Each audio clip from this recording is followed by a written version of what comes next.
Me? So, welcome to Strategy Battle Games to another GBHL YouTube video. You have your host GBHL Damian. I'm GBHL Tom. And we are here with a tournament review. Yes, not the planted. Not the planted. First one in a while. Yeah. We actually haven't done a tournament review in a while. Well, we did do one for the league finale in Stockport. Deleted it. Yeah. I deleted it. Didn't want it. Didn't need that. Deleted it.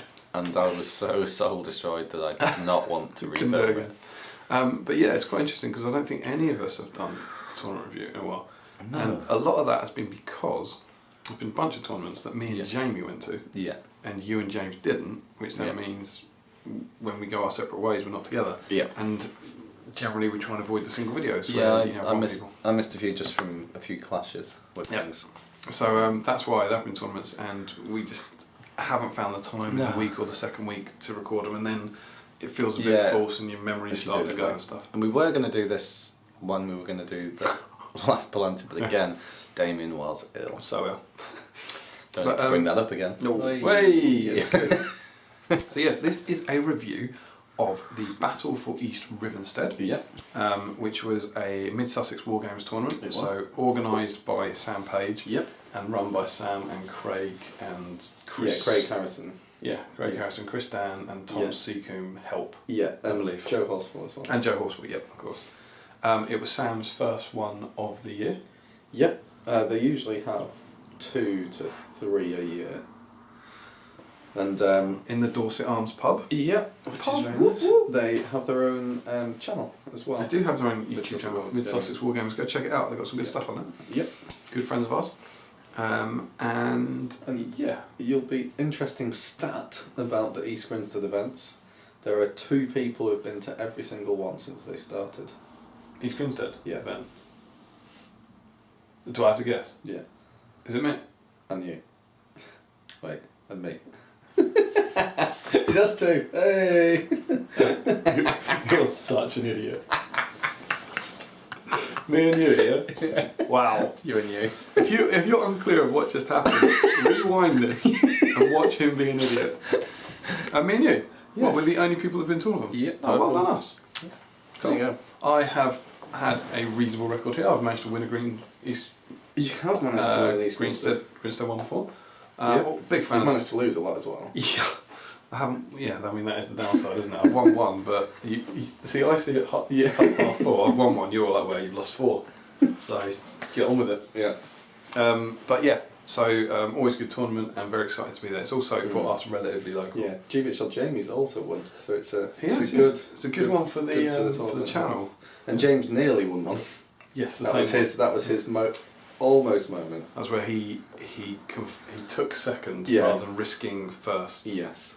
or fourth or whatever. Yeah. Yeah. Yeah. Guaranteed second. Yeah. That was it. Yeah. So yeah, always looking forward to these tournaments. And it was it your first of the year? Even No, was it Titan? first in a while though. Yeah. So 750 points, as has become pretty standard Yes. for East Grinstead, Yes. and with the added stipulation that your 2 most expensive models have to total 1 or 2 most Yeah. expensive models have to total 250 points. Yeah. So it just forces you. You can't take, say, just Legolas and Thranduil as your 2 main heroes because you can't get above that 250 point mark. And the idea behind that is that the armies are roughly speaking the same size as if it was a 500 point game, and so you get more games. You can get bigger games in the same period in one day. But you are bringing the cool big stuff. Yeah, you get to bring fun toys to these events. So previously we've seen mimics, Saurons, things like that. So this time, there was Sauron this time. Yep. So what did you bring? Things like that. I think I mentioned it in the Palante that I was going to bring this last time, but I brought Bolg on a warg mounted as my leader, and he was leading 4 Hunter Orcs, normal Hunter Orcs, 4 Hunter Orcs with 200 weapons, and a Hunter Orc with a banner. Okay. Then I had a Hunter Orc captain, who was leading 6 Hunter Orcs with bow. Then I had a Gundabad Orc captain, with 12 Gundabad Orcs, so 6 shield, 6 spear. 11 Gundabad Orcs, 5 shield, 6 spear. And then another Gundabad captain with another 11 Gundabads, 5 shield, 6 spear. Okay. So it's Lada got 22 Gundabad's, 2 Gundabad captains, a Hunter Orc captain, and 8, 9, 15 Hunter Orcs, including a banner bearer and Bolg mounted. So a lot of guys, but utter fluff. Yeah. Like no shaman snuck in there. No. No shade or anything. No. Just pure Azog's hunters. Yeah. And Bolg's really the only one with tricks. I know the Hunter Orcs have 2 attacks, which is fairly good, but they are still Orcs with the low courage and fight 3. Gundabad's are essentially Uruk-hai, but they have fight 3. They do get rerolls of 1s against elves and dwarves instead. Spoilers. But you would take the fight 4 every day of the week. Yeah. So why did you bring that? What was Because that was my last project, painting wise. And going into the tournament, hopes? I originally thought that I'm gonna sneeze. That was your hope for the tournament? I've probably woken Emma up now. That's why you were ill last week. Sorry for that. My hope was that Bolg would get Mighty Hero in at least one go, and I thought that's a low. Yeah, that's a low. Isn't it? I'm gonna sneeze again in a minute. This is good content. Great content. Cool. Oh, look at this. It's like you're prepared. Cool. It's a good job this is all on my bit and not on your bit. What was I saying? I think I thought it'd be about mid-table. Okay. I think I was worried about coming up against any army with a spellcaster, because they can shut down Bolg, and that's 210 points of mine that's gone to waste. Yeah. I was worried about anything with terror, because I wouldn't be able to charge it and I'd get presumably surrounded and chopped up. Mm-hmm. Worried about anything with fight 4. You're worried about quite a lot of things, really. Yeah, there's a lot of stuff that I was worried about. Cool. So yeah. Anyway, that was my army. My army was, if you were following my hobby vlogs, it was hoped I had a wonderful 750 points planned out of. You did. Essentially, Glorious. I think it was Thranduil leading 8 Palace Guard, Tariel leading 10 Rangers, and Legolas leading 12 of the new Armoured Elves. Yeah. And I didn't quite get it all painted, so I had to bring in some reinforcements from Erebor. Mm-hmm. So I had Legolas, the old profile, with Elf Cloak and Armour, leading 10 Mirkwood Rangers. On a horse. Yeah, on a horse, sorry, yeah. Horse, Elf Cloak and Armour, and I'll explain that in a minute. Leading 10 Mirkwood Rangers and 2 of the Armoured Elves with bows. Mm-hmm. I then had Thranduil leading 8 Palace Guard, which were 4 with blades, 4 with spears, and 6 of them had shields, and 8 Palace Guard and 4 of the Armoured Elves. Yeah. 3 with claves and 1 more with bow. Mm-hmm. And then I had Thrain Thranduil, was the old profile again, and he had armour and a bow. Yeah. And then I had Thrain leading, I think it was 10 Warriors Variable with spear and shield. Okay. So leader is. Leader was Thrain. Yeah. Defence 8, 3 fate. Yeah. Good. And what were your expectations then going into it? It was an army. I want to do this as our first tournament review. My hope, my plan, my goal is this year. Oh, you're getting it. That's a bit of shame. Is to win a tournament with an army that people wouldn't think you would win. Okay. And that's why I'm going for Thranduil's Halls, because using the Palace Guard and Mirkwood Rangers stuff. So like not uncompetitive stuff. No, it's a good army. Yeah. But it's not. But it's taking Thrain. It's stuff that hasn't won events. Yeah. And you're not taking Thorin. No. And the reason I took Thrain is because I had to get to that 250 points. Yeah. So Thrain was 140 and Legolas without the horse is 105. Yeah. And so I gave him the horse to make him 115 to get to my 250 points. So that was it. That was the thinking behind that. So that's the rationale for the Elven Cloak? Yes. Ish. Well, it was like, you would give him an Elven Cloak and armour. I need to spend the extra points on him, so give him a horse. Yeah. And even though it gets rid of the Elven Cloak, you can always dismount if I need to. But him being on a horse is quite handy. Yeah. So I thought there was some nice synergy there, but I've got a giant point sink in Thrain, Palace Guard are very, very expensive. Merfolk Rangers are very expensive. I thought I was going to try and do well, but it wasn't the I thought it would have been better with the army that I had planned. Yeah. So it was kind of, well, go along and see what happens. Yeah. But I was just very excited about using my new elves, really, that I've just been painting. Yes. So yes, that I was hoping to, win more games than I lost.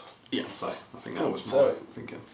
Game 1. Game 1. Who did you play? We should talk about the morning. Oh. You stayed over here. Yeah, That's did. important. Yeah. Saturday night, we were working on Well, that was our SPG. big day of SPG. Had a big day on that. If you're following on the Facebook group, it was when we were drinking all the tea. Yeah, there was about 60 comments on tea. Yeah. It's a good fun day, and we got a lot done in the magazine. And we inevitably, as these things go, went to bed at about 2, Yeah. 3 in the morning. It was late. And we said that we needed to be waking up at 7, to be leaving no later than 8. Yeah. So that we would get there at 9, ready. It's an hour away, ready for the half night start. Yeah, and we're in separate rooms. Obviously. I'm in this room, on this sofa. And I'm in my bedroom, because that's where I go to sleep in my house. But the point is, we have 2 separate alarms going off. Yeah, so we're adults, we can get up. Alarm set for 7. Yeah. We both wake up at 7. Yeah. Perfect. Yeah. Well, I think you woke up about 7. Because I woke up at maybe 7 and didn't hear you stirring and thought to myself, Damian doesn't sound like he's up, this is a problem. And what did you do about that? I fell straight back asleep. That was my answer to that And I dilemma. think 20 minutes earlier than this, I'd woken up at 7 and thought, I've got loads of time, and gone back to sleep. Next thing we know, Tom's waking me up going, we need to leave. It's 8:30. We were planning to leave at 8. We planned to leave the house at 8, and at 8:30 we got up. And I think we eventually got in the car at 10 to 9. No, it was... No. I think it was 10 to 9. No, because the first game started at 9:30. Yeah, I know. Was it 10 to 9? I think so. It must have been more like 1:45. I don't know, around that. But But anyway, suffice to say, we had no breakfast, we didn't shower. Damian was not a happy bunny. It was awful. So we had a very hectic trip to the venue. No nice meeting people. Just got in. We were 10 minutes late. The games had already started. Only just though. We Yeah. hadn't held people up too much. Thankfully, our opponents were both very nice people, and we rushed off to our table to begin our games. Yes. And game 1 had been. Oh, it was a random tournament. That was quite cool. Yeah. You didn't know what scenarios So you were going can to come up. build towards the latter, It was nice. the tail end of the tournament.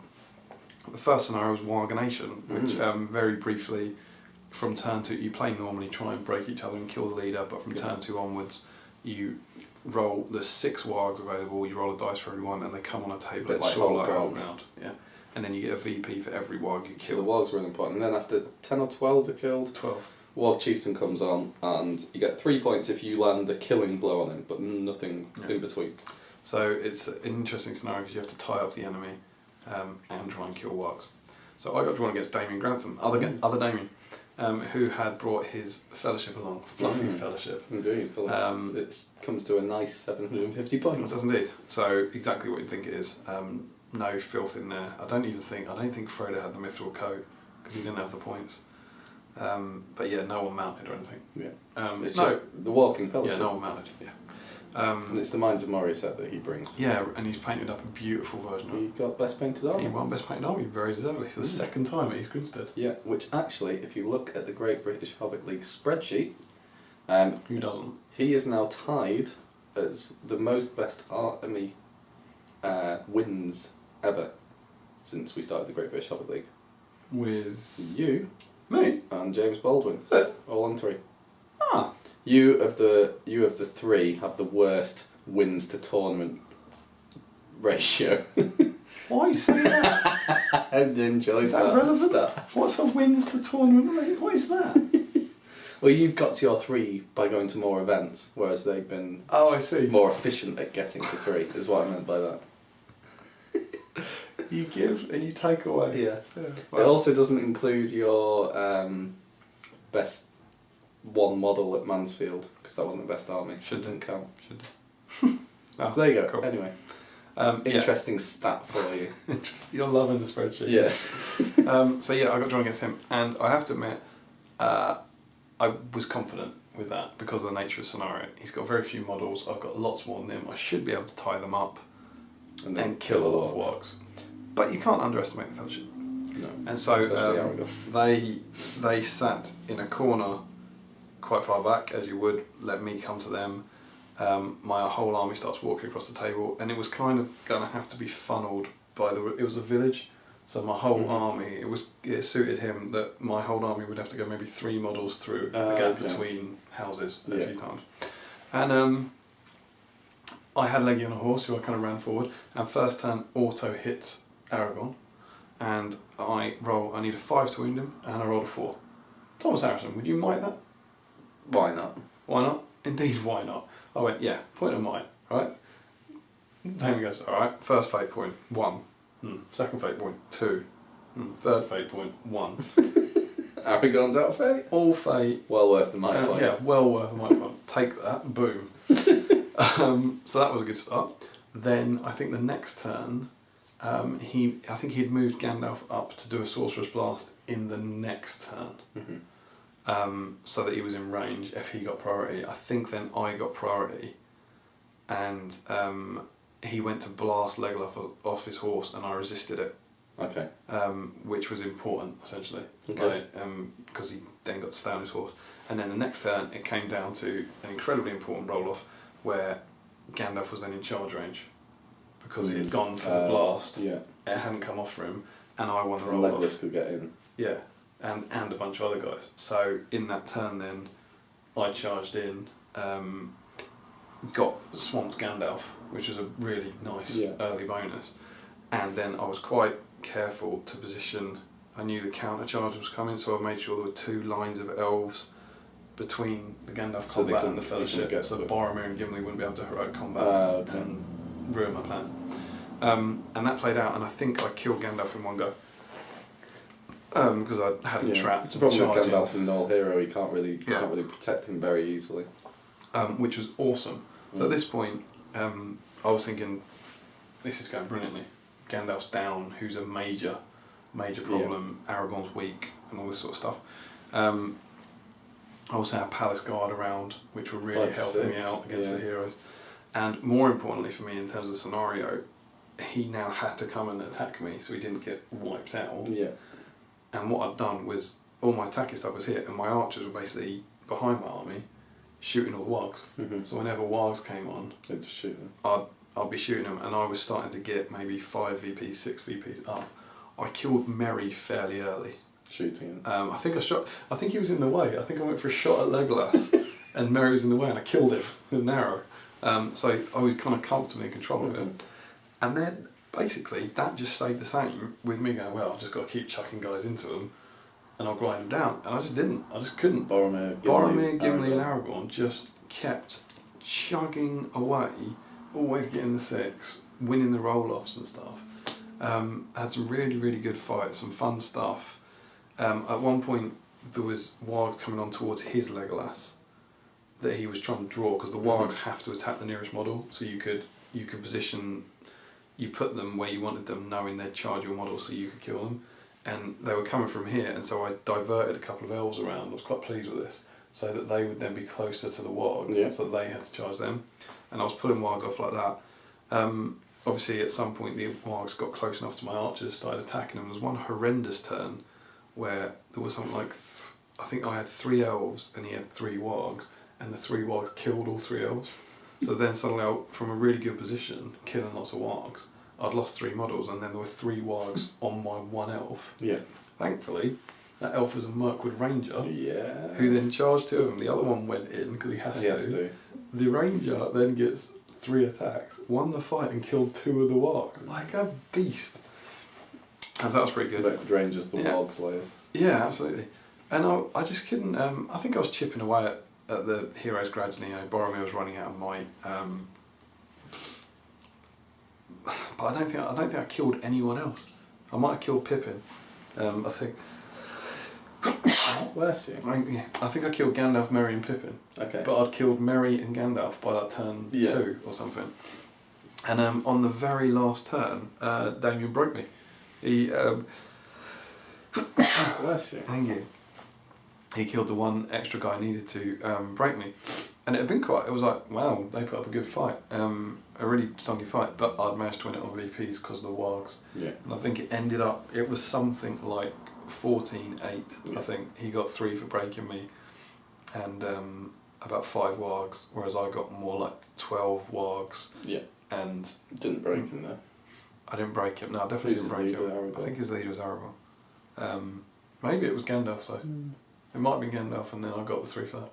So I got a win, but it was certainly tougher at the end than I thought it was going to be. Yeah. But really good game as always against Damian. Top fun. Cool. And he was very, very generous to wait. So thank you. Yes. Sorry I was late. Yes. So same story for me with the late, obviously. But I was drawn against James Watt, who I've played once before, I think. And he brought with him a nice themed dwarven army, which was brilliant for facing off mine because it's all themey. Yeah. And he had Old Balin with the axe, I think.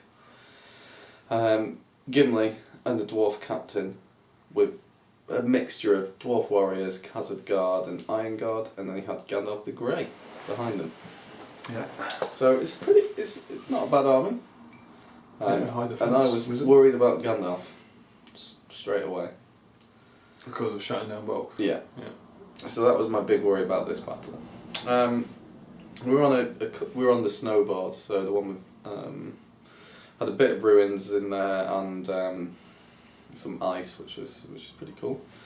How did it play out? I've played him on that board before. Have you? There you go. Well, you know. Home advantage. So anyway, my plan was to try to. I don't know. The issue with Bolg is you want him to go into the troops to kill all them, but I get worried about the heroes at some point, and especially Gandalf. So my plan was to try to get Bolg to shut down Gandalf before Gandalf shut down Bolg. Mm-hmm. Anyway, he deployed Gimli on one flank, Balin on another flank, and his captain in these ruins in the middle. So I kind of set up Bolg in the middle, away from his bigger heroes, because I didn't really want to have to deal with them straight away. I wanted to deal with Gandalf. Bolg went in and killed the dwarf captain after resisting and immobilise early on from Gandalf with his will. But then I'm down to 1 will now. Right. But he had killed the dwarf captain pretty quickly, which was useful, because he is burly and strength 5. It was kind of an even fight on the flanks because he had Iron Guard against Hunter Orcs. I had a few more numbers than him, but he has all these 2 attacks, so generally one of us was winning and one of us was killing. Yeah, because you're killing them on 5s. Yeah, the other flank was more maybe Dwarf Warriors against Gundabad, so again it was reasonably well matched. He's got the fight value advantage. In terms of the wargs, quite a lot of the wargs came on his side of the board to start with, so he got into a little bit of a lead. In the first few turns, not a huge lead, but maybe 5-2, 5-3 up in terms of war kills. So I felt like I was chasing a little bit. Anyway, Bolg had to use his might to resist, I think, a Gandalf spell of Immobilise, but also he used, I think I heroic combated into the dwarf captain, or I essentially used his might to get into the dwarf captain, then I think I had to use a point of might to finish him off as well, so he was out of might essentially. But I wanted him to go down in one go, and the reason I combated into him was to stop either make him strike and then not go into him, or not have him strike and just go into him. But then the issue was I had Bolg on 1 will and I think no might, maybe he had 1. No, it was no might, and Gandalf's there. And he brings Gandalf out and says Sorcerer's Blast. So I'm in deep trouble if he rolls he has a good roll. Now, I don't think it's necessarily a mistake from James, but he rolled 2 dice. 3. But it should have been 3 for this because it's an important one. But huge. Gandalf had Get 3 him off the dog. Gandalf has 3 might though, so he can still do it. James rolls a double 1 for the Sorcerer's Blast. And that was crucial. That's a strange choice. What to go in for the double 1? No, that's fine. Risky gambit. So I was obviously overjoyed at that. Might have laughed at him. So yeah, this I was worried because Ball was kind of out of might, but then I had a stroke of genius, or at least it was a reasonable move. what I did was the Gundabad captain and the Gundabads were fighting on this, I say a flank, but it was close-ish to just outside the ruins against his dwarf warriors. And the ruins were kind of between the battle line, but there was a way through for Bolg. So Bolg could run round the back of his line and join the fight with the Gundabad captain. So then I called a heroic combat with the Gundabad captain, which released Bolg. So Bolg had come round the back, gone into the Gundabad captain's fight, heroic combat with the Gundabad captain, Bolg can then spring into Gandalf. Oh. It was free. Cool. Oh. So I enjoyed that. Mm. And then Gandalf went down. Just a Bolg in one go. Yeah, I think it was one go. But that's still. Was it one go? It might have been over two Maybe goes. 3s against Gandalf. Yeah. Even re-rolling fight. Yeah. It's 8 dice needing 3s or something. Rolls great. Yeah, he's really good. So anyway, I'd killed his leader with Gandalf, so I got the 3 points for that. But because of the way the wars were coming on, I think generally, in the early rolls, James had won priority, so he got more wargs on his side, and then some don't die and they stay over on his side. But then when I got priority, I think I kept rolling 1s, so they didn't turn up. Well, at least it felt like that, because I had a kill team of 2 hunter orcs on near one board edge on my side, just waiting, and they had to wait till about turn 6 to get any wargs. Just none of them turned up. But I suppose that'd be good with their 2 attacks and strength 4. Yeah. So what I did was I was pushing on this left flank and getting into at least being able to challenge him and get onto the wargs that were coming on, not from one board edge. So, because we were kind of clashing in the middle anyway, he didn't do the whole thing where you keep dwarves in a corner to kill stuff from any side. So I was close enough to be able to get onto some wargs. Anyway, going into then Bolg, after killing Gandalf, went to kill Gimli, and it took a couple of rounds of fighting it out because he has no might, and he was able to draw out Gimli's might, and in the end he did kill Gimli. So anyway, Bolg's kind of gone centre, left flank, round the back to kill Gandalf, then round to the right flank to kill Gimli. So he's done a lot by now. And on the penultimate turn, he did enough to get to 10 kills. Oh really? So he's got to Mighty Hero. So that's your goal. That's my goal done. Now, at this point, going into the final turn, we were dead level. I think we were both broken at this point. I've killed his leader, but he's killed 3 more wargs than me, so we're dead level. Bolg gets his Mighty Hero, and importantly, 12 wargs have just been killed. So the chieftain comes on. So the last turn I rolled for the chieftain, I think I'd got priority, and I got a 6 so I could put him anywhere. And I put him so he came on from one board edge, but so that he couldn't charge anyone, but Bolg would be able to get into him. Right. So I got Bolg into the warg chieftain, and then the issue was that there was about 4 wargs around Barlin, near Barlin. Yeah. Barlin had been doing a great job for him chopping up wargs. Yeah. On his side, he in the end he was getting to the later stages, and he kept heroic combating with Barlin. So kill one warg, go into another one, kill another one, because he guarantees a kill. He needs 3s to kill them. So anyway, on the last turn, I then got this 1 might point back, and I called a heroic combat against the Wild Warg chieftain, and James called the last point might for him a heroic combat against Barlin. With Barlin? Yeah. With Barlin, sorry. Against the warg. He killed the warg, he won the roll off, did Barlin first, killed the warg, went into another warg. But what I was able to do is kill the warg chieftain one and go into that same fight. Did I go into the same fight? No, mine went first. That meant that if he did the heroic combat with Barlin and went into that warg, I charged it first, so I'd get the chance to kill it first. Right. So it took away his chance to get another warg. So then he got 1 for the one Barlin killed. Yeah. You got 3 for the warg chieftain, which put me up. And then you got 1 for the last warg. Yeah. So I think I won by 2 in the end. There was a glorious moment when a warg beat an Iron Guard and a Khazad Guard and killed an Iron Guard. They seem to be good dogs. Yeah. I had in our one, I think I had a warg beat Aragorn or something like that and did a wound on him. might have been Boromir. Yeah. One of the 3 Yeah. attack heroes. It was glorious. But anyway, it was an incredibly close game, and it was like up to that last turn, it could have swung either way, and it was basically on that last where does the War Chieftain turn up Yeah. that swung it for me. Cool. But yeah, Bold got his mighty hero, which was awesome. Good stuff. Ancient enemies also helped. Yeah. Rerolling ones. I think I got about 3 or 4 kills throughout the game that were from that. Bolg also rerolls the ones, which is he does now. yeah, Old Bob. yeah. didn't. This new Bolg does, New Bob does. which New is Bob incredible. is better. It's very good. 3 fake Warg, Yeah. ancient enemies. Yes, please. Oh, and my Hunter Rock Captain did a great job of taking down that Iron Guard 3 attack Hunter Rock Captain. It's good. Cool.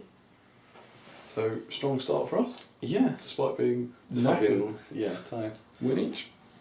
Second game. The second game was What to was the the draw? death. The draw was awful. Yeah. I got Terrible draw. Drawn against a horrible person.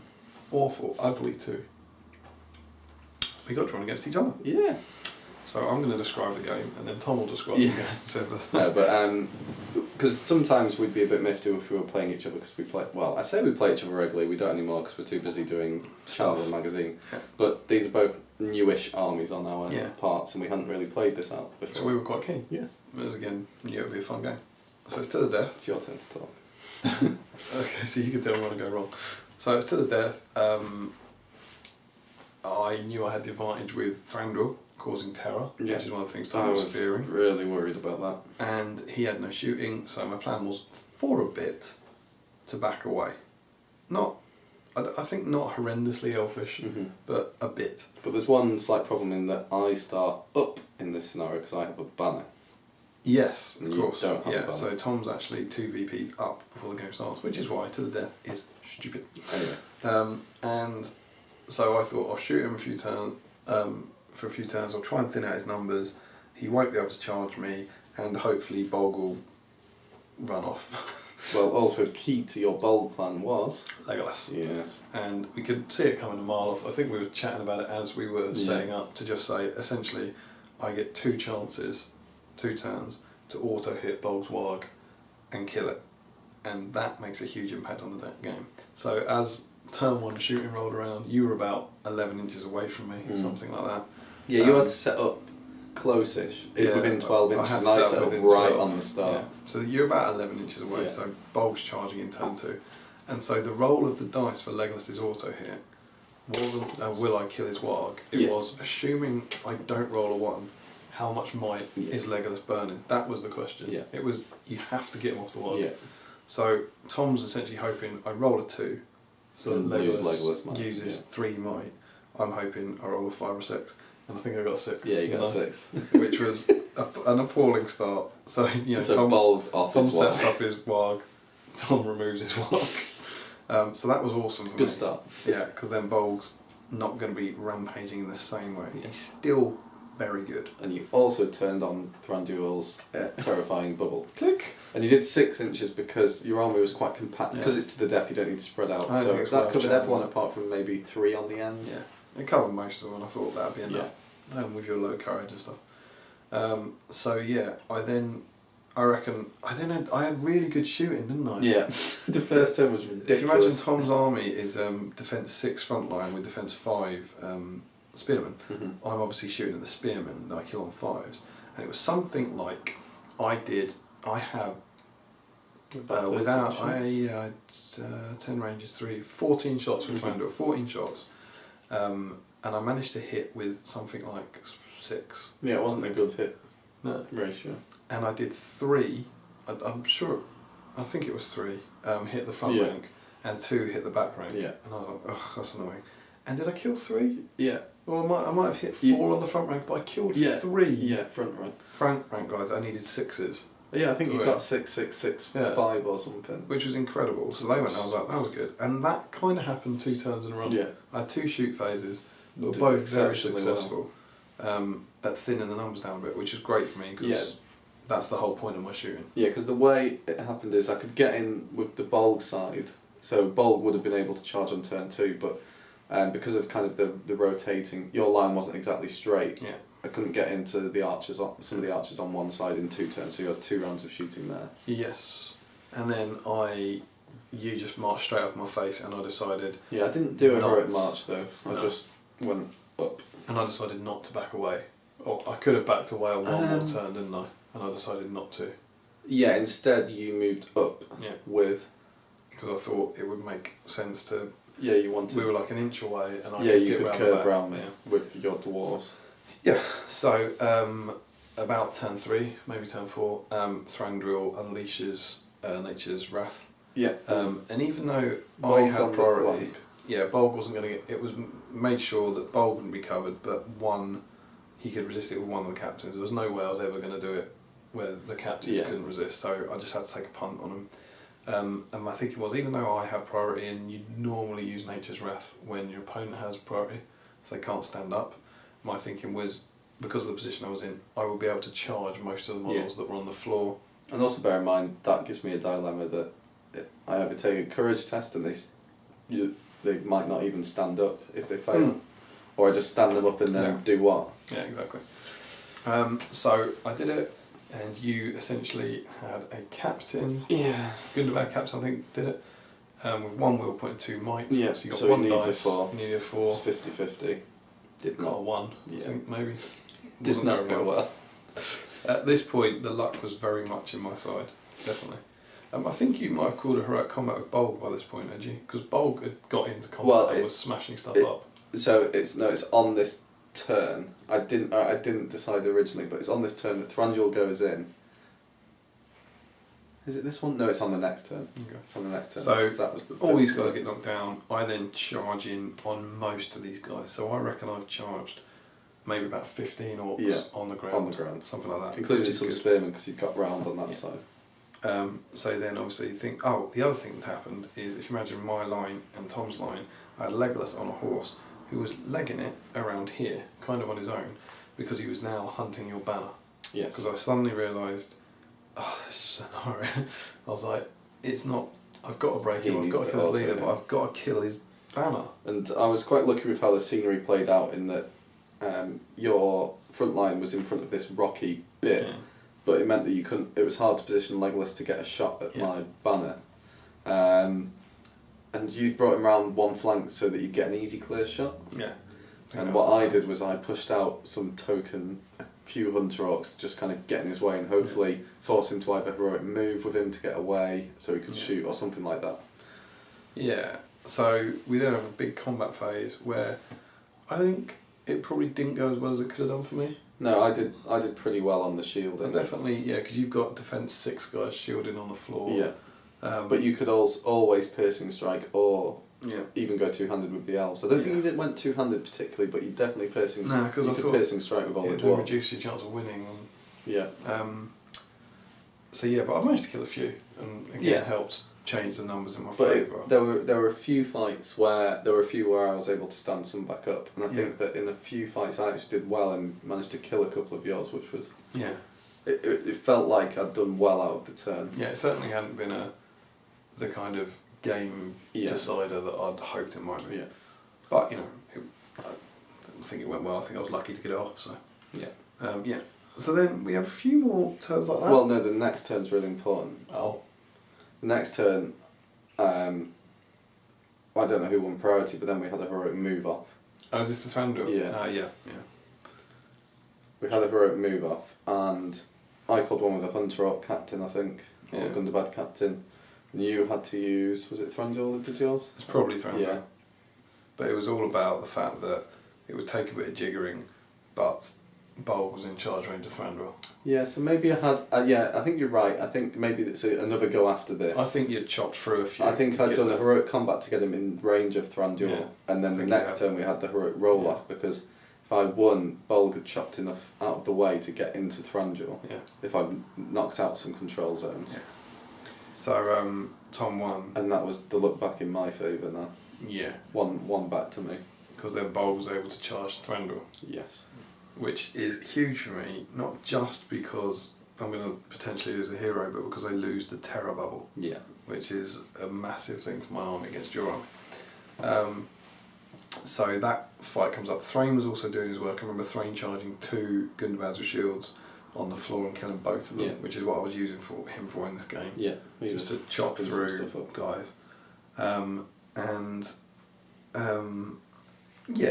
We get to this fight. Both were strike. Yeah. I got fight 7. Yeah. You got to 10. Yeah. I'm fight 6. I was thinking I was going to win. I get to 10. And at which point I'm thinking, okay, this is good because I've got an elf blade. You have indeed. And I think I had a spear support as well. Yeah, you did. So I had like the extra. We had equal dice, maybe. Yeah, I think. Yeah, I had bold +1 on you, and you had Thranduil with a spear support. And I got the 6. You did. And you got the 6. I got the 6. So it came down to a roll off. And I rolled it, so it must have been my priority. Yeah, it's interesting now because I haven't been using the elves for a lot, but that elf blade, you feel seriously good. So much more in control. Yeah. It's only that one extra bit, but winning the fights on 3+ instead of 4+ is huge. So I'm thinking Thranduil could just about survive this, and you rolled it, and you got a 1. Utter disaster. Bulg is amazing for taking down Thranduil because he needs 3s re-rolling 1s. Sickening. So I was after 3 2s. Yeah. And did not get them. Dead Thranduil. Which was a big swing. Yes. Big swing. Or not so much then, but in terms of where the game was. Yeah, he went down in one go, so I think it was helped by this other Gundabad as well. Then I definitely remember it in the next turn, or a similar turn, where I'm now on the back foot, Thrain charging another 2, like chop them up, but and now losing the kind fight. Of free as well. But Thrain lost the fight to the Orcs, and I used a point of might to win so that he'd kill them. Yeah. And I definitely remember it was that kind of annoyance because I needed to kill to break me and stuff. So then that kind of went on maybe a couple of turns. In the meantime, Legolas is being bogged down by those Hunter Orcs. Yeah. He did 2 charged him, remember. 2 Hunter Orcs charged Legolas, so I've got 4 dice to his 2. He rolls a 6 and then kills both of them. Disaster. So he rolls. And I managed to break you. Yes. I broke you first. Yes. Yeah? Yeah, by quite some way. And I was still maybe 6-7 models off from you. And then I can't quite remember how, but you won priority. Yes, I did. And then you didn't. You were like, "I'm going to let you have this. You can roll your courage." Yeah. Which I did. So I rolled for Bulk. He was fine. No, he had to use a will point, didn't he? At one point. He might have had to use a will. But I rolled for my first Gundabad captain. Failed. Gone. With a will point. Yeah. Rolled for the second one, who doesn't have a will point because he used it for Nature's Wrath, but he did have a might point. No. Failed. Gone. And this is huge for me. Oh no, sorry, one's a Hunter Orc captain, one's a Gundabad, because I was left with that. The converted Gundabad was still there, because he later went into Thrain to try and stop his killing rampage. It did not work. But this was huge for me because it's stopping you having stand fast for when you're broken. Brilliant stuff. Yeah. And it's lost a 3 attack model and a 2 attack model out of the melee for I need to break you. So that was good. Did we now get to the point where I was trying not to kill you? Was this one of those games where there was a turn like that? Because no, it was only right at the end. I think it was a bit later. So at the moment, I think, right, I'm not broken, break him, and I'm winning. Mm-hmm. And then you suddenly remember that stupid banner. It's like, I'm not winning, I'm chasing a draw. Yeah. So suddenly my whole game plan changes. It was like, right, well, I've broken him, but I've now got to stay unbroken and kill the banner. Yeah. And it's so tough into the depth of that. But the banner was doing really well for me. It was winning me a lot of fights. And anyway, we work out it's going to be the last turn. Yeah. And I needed to kill one more to break me. And we get to this point, which I don't even know if we'll be able to explain it because I'm not even sure I can remember it. But basically, we got to the last turn. Yeah. It's guaranteed to end this turn. Yeah, because I was going to run away. Some would run away. Yeah, and if he lost one more, the game would end because it was 25%. Yeah, not all my orcs were going to be covered by bold standfast, and there were too many orcs to pass all the courage tests. So, Legolas on horse is in charge range of bulk. And has 1 might point left. Has 1 might point left. This must have been the turn before. He had the turn before. Penultimate turn. He has 1 might point left. Which means Legolas can charge into Bolg, who's got no might, heroic strike, potentially knock him down, wound the leader. Great success. And I'd won priority. Yeah. Bolg has 1 might point left as well. Did he? At that point? Yeah, he must have done. Also, there is the banner that Leggy can auto hit. Yeah. So I'm basically, I think this was all, was it on the same turn? It was the same turn. And Because then he couldn't heroic combat, Yeah. that's why. Yeah. I think. Maybe it was 2 turns. Because he used the might. I think this must have been on the penultimate turn. Yeah. Leggy shoots the banner. Yeah? Leggy auto hit the banner. Yeah, you'd killed the banner. Yeah. So Leggy's auto hit the So banner we're now and he's keeping this might So now point you're for the ahead. next You're turn. ahead. Yeah. You're ahead. Yeah. So He's keeping the might point for the next turn to to charge into Bolg. That's it, to charge into Bolg and heroic strike. Yeah. Now He rolls to auto hit the banner Yes. Oh. and got a 4, and he needed a 5. Mhm. Obviously, it's worth the VPs, so I use Leggy's last might point to kill the banner and remove it. Yeah. Brilliant stuff for me, but crucially, Legolas has lost his last might point. Yeah. But we both had a might point left going into that final turn, because you had, let's say, Thrain, and I had Bolg. And I won priority, and you were agonising over whether to call a heroic move. Do you remember? Yeah, with Thrain. Yeah. Yeah. Okay. Yeah, but Legolas had lost his, Yeah. which was the key. But one. you. I can't remember what exactly the dilemma was. Yeah, If you get on. No, I think it was Legolas could shoot the banner. Maybe, The banner you was know- still around. Your dilemma was: do I go for Bolg to get the leader point and stop him from potentially killing one of mine and stop me breaking, yeah. or do I That's why otherwise I think, deal with Bolg? That's why I think this. Sorry, this is great content. Yeah, That's why I think this dilemma This is happened a on the week ago. penultimate turn. it did.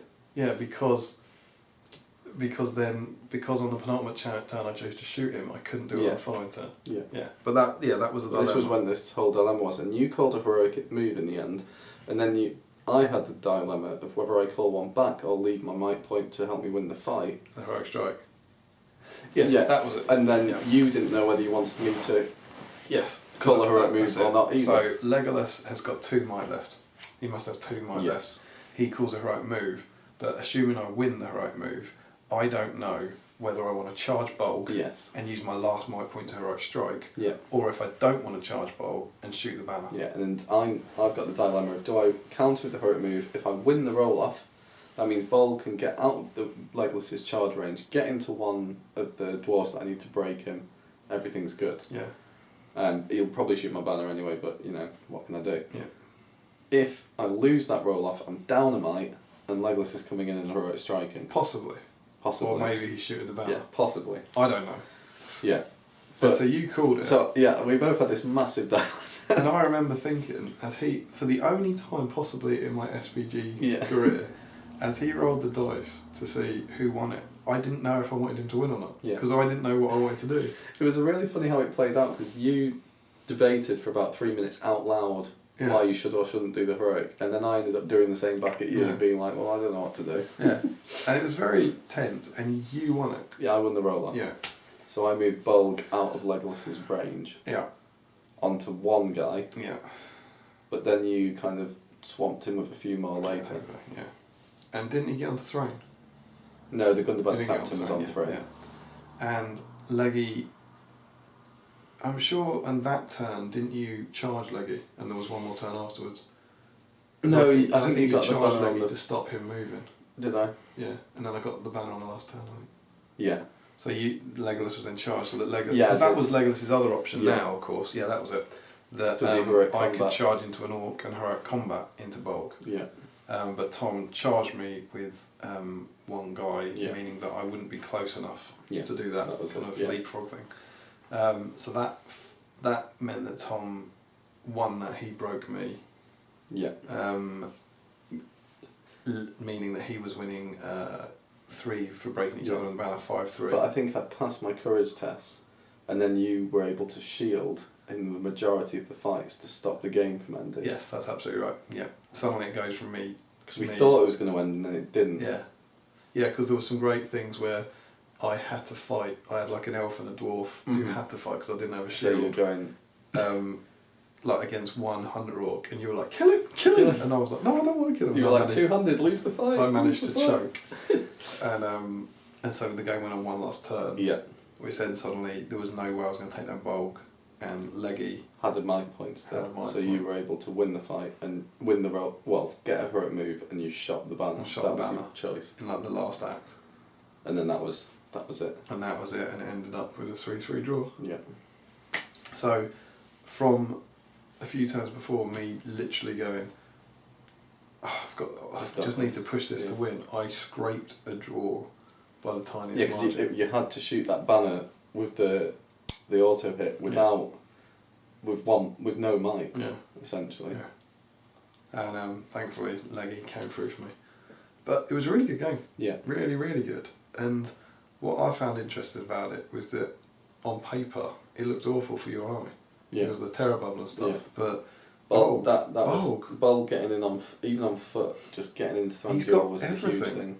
The defence 7, his the killing fight ability 7 is, and you were also, wasn't that the first game where you found that Bolg v Mirkwood Rangers equals 2+ to kill, re-rolling ones, which is just wonderful. I mean, he does do that in the film, though, doesn't he?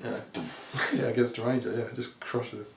So second game was a draw, which I was very pleased with. Yeah, I was. And you're always kind of shocked. If you're at a tournament, it's good to get a draw, but you're always kind of like, has that done me in? Yeah, is that? But equally, it has been known that at a 5 or more game tournament, a draw can win you it. Yeah. Because say you've got 5 games, a lot of people, or a few people might get 4 wins, but very few people get 4 wins at draw. Yeah, and you can get into the last game of having someone who's on the 4 wins playing against someone with 3 wins and a draw. Yeah. And then you can sneak it. Yes. So that was a really good second game. It was. Thank you very much. Very good. We then had lunch. Yes. Which I was so ready for. Pub lunch, yeah. Because we hadn't eaten. So, but I think because of the delay, we were quite late. Yeah, we were late down. And I went down. We were chatting. Yeah, and we then sat kind of away from the other guys because that bit was full with Josh. Josh Triffett. Yeah, and Damian, wasn't it? Yeah, Damian and James were there as well. And you had that, and then we were going back up for the next game, having been there 4 or 5 hours, and we're saying hello to people. I found you were then suddenly going, how you doing? Like these people that you haven't seen in months. Because we hadn't had that half an hour before everything started. Yeah, absolutely. So we then went into game 3, which was Catch the Pigeon. Catch the Pigeon, which was a custom scenario. Yeah. Basically, you nominate one model in your army. That is your pigeon. It's a warrior only. Yeah, it has to be a warrior. They have to try and get off the opposing board edge. If you kill the opposing warrior with shooting or magic, you don't get anything, but you stop them getting off the board edge. If you kill the opposing pigeon in combat, you get 6 VPs. Yeah. There's something. No, was that 6 VPs for getting it off? No, it was 2 for getting it off. 2 for getting it off. 2 for getting it off, and you got 6 if you killed it. Okay. So you had to protect your pigeon so they didn't get killed. Yeah. And try and get them off. Yeah. And there were points for breaking and killing the leader. Yeah. Yeah, counts if it had a L1 code as well. So I got drawn against Tom Seacombe, who's he's the treasurer, I believe, the Mid-Sussex War Games. And I played him once before in his 6th game ever of SPG, and he had smashed me into the ground. With his Mordor Troll Chieftain. Yep. Very much kind of against, that was my feral filth, possibly against what people might have expected from that game. Yes. So I kind of went into it with a mixture of feelings, going, oh God, don't let that happen again, but also going, I owe you. Yeah.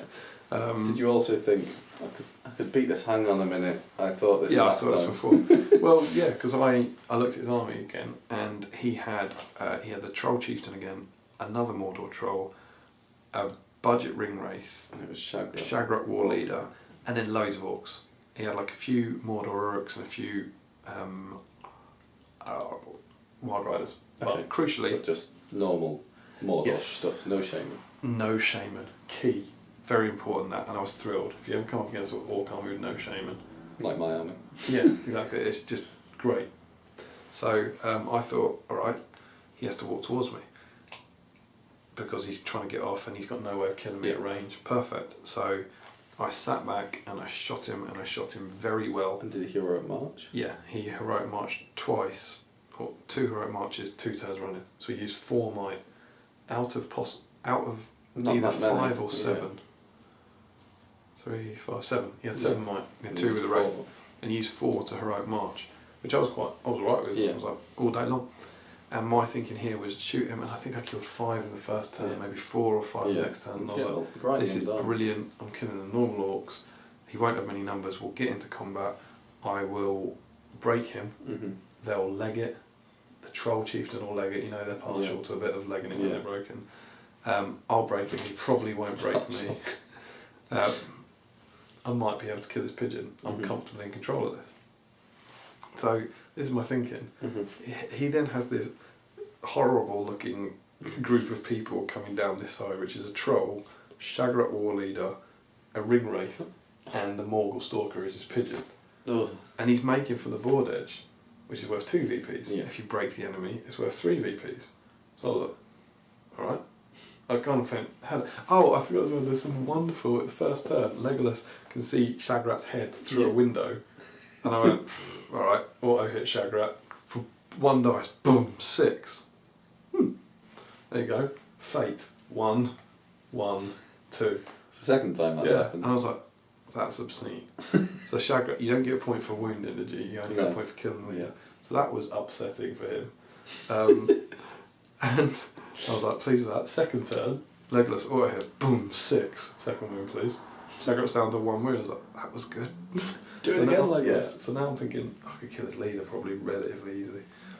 And he's moving this little group around. I'm thinking, alright, so he gets him off, he gets his pigeon off. He's then another few models down, and I break him. And about turn 3, imagine it's a 48-inch board, he's deployed 12 inches on. He's marched twice. He's marched twice, so he's gone 18. He had 36 to go, he's gone 18. And he's got another 6. He's got 18, yeah, he's probably got about 18 inches to go, something like that. It's in that point to the board edge. I'm just looking, as he's moving, I'm looking at the victory conditions, and the game ends if a pigeon leaves the board. Yeah, and I was like, oh no. Don't let that pigeon off. Yeah, and suddenly I was like, what? No, I thought it was 25%. Which it is. And it is, but it's also if a pigeon leaves the board. Either or. So suddenly I've got my army here, and this guy's coming down here. If he gets him off and I haven't broken him in time, I lose. I was like, no, not again, not again. And suddenly I have this kind of desperate shuffle to try and get off, like, and try and cut them off. Yeah. And it then becomes a very, very, very tense game. I was kind of holding up the troll chieftain over here, and my pigeon was this palace guard guy, and I kept charging the troll chieftain, and then he kept hurling people at the pigeon. And he's 5 in, he's strength 8, strength 3, so 5 inches plus D6. So this pigeon's like legging it from this troll, and the troll's go boof, and then hitting the next roadblock, and then chucking someone else. Going, because I'm saying, like, if he kills him, then I'm in trouble. So yeah, and then it got down to this very, very complicated bit again, where Thranduil was fighting an orc, and Legolas on horse was fighting an orc. At the time, I realised I need to get over there. So they both called heroic combats. Thranduil, I did his first. He then charges into the orc with Legolas to guarantee they kill that fight so that Legolas can go on. Right. In that fight, I win it. So it's a Warg Rider, and this is an interesting rules query as well. Yeah. Curious to hear what you think on this. Thranduil and Legolas win the fight. So I've got 4 attacks against the Warg Rider. Chuck them all, and I get 3 threes. Okay? Yeah. So no wounds. So that's 3 threes and a wound, I guess. No, 3 threes and a 1. Oh, and a 1? Yeah. So suddenly I'm like, right, I'm burning through might. So Legolas uses a point of might to kill the Warg Rider. Yeah. Right? The orc on top. Yeah. So yeah, they orc on top, right? The Warg then has to take a courage test. Does he take the courage test before I choose to use another might point? Yeah. Yeah. Because as soon as you kill the orc, the courage test happens. Yeah, I mean that's how. Then you go on to the. Because you'd roll the dice as 4, wouldn't you? You'd go first strike on the orc. Yes. Oh, that's always been my argument, and quite rightly, I think Tom was like, "Can we ask Sam?" Because otherwise, that gets me through another might point. Yeah. And we called him over, and me and Sam had actually had this discussion at a previous tournament, and I was like, I would just kind of like, make the call, but you know what I think. Yeah. And traditionally, I think people roll the wounds.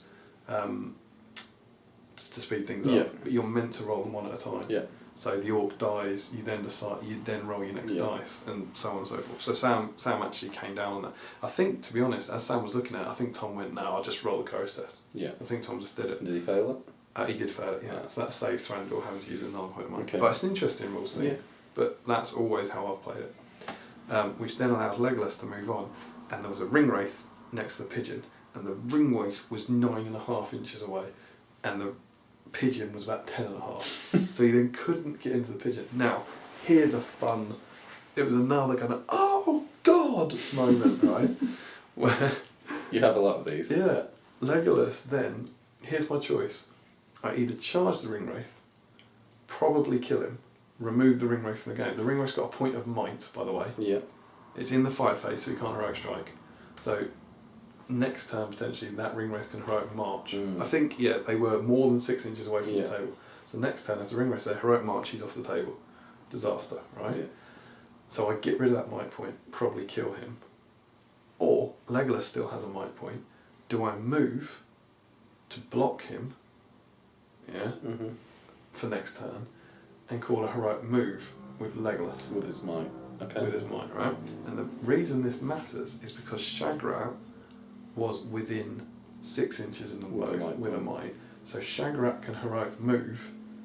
The ring wraith can march. Ring wraith can march and get them off like that. Yeah. So that's my dilemma. And you might think you charge the wraith, but my problem with charging the wraith was he causes terror and has -1 to my courage. So, have to pass so to get Legolas in, I have to pass a courage test. It has test. too well. I think they were gone. I think it was from Immobilite, or sat well. And so it was like, and if I don't, because he's with where he is, if you I fail can't. that If I courage fail the courage test, test, I can't get him next turn. So it's like, do I take a courage test and charge him, or move him, and then risk it on a 50-50? It was literally this. And I was like, and I charged him and passed the courage test. Yeah. So he got in, and I think he didn't kill the wraith. He knocked the wraith down.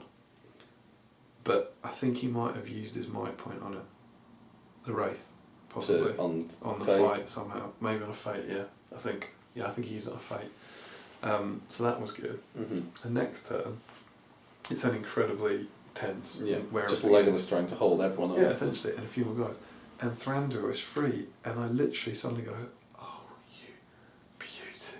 It's got Nature's Wrath.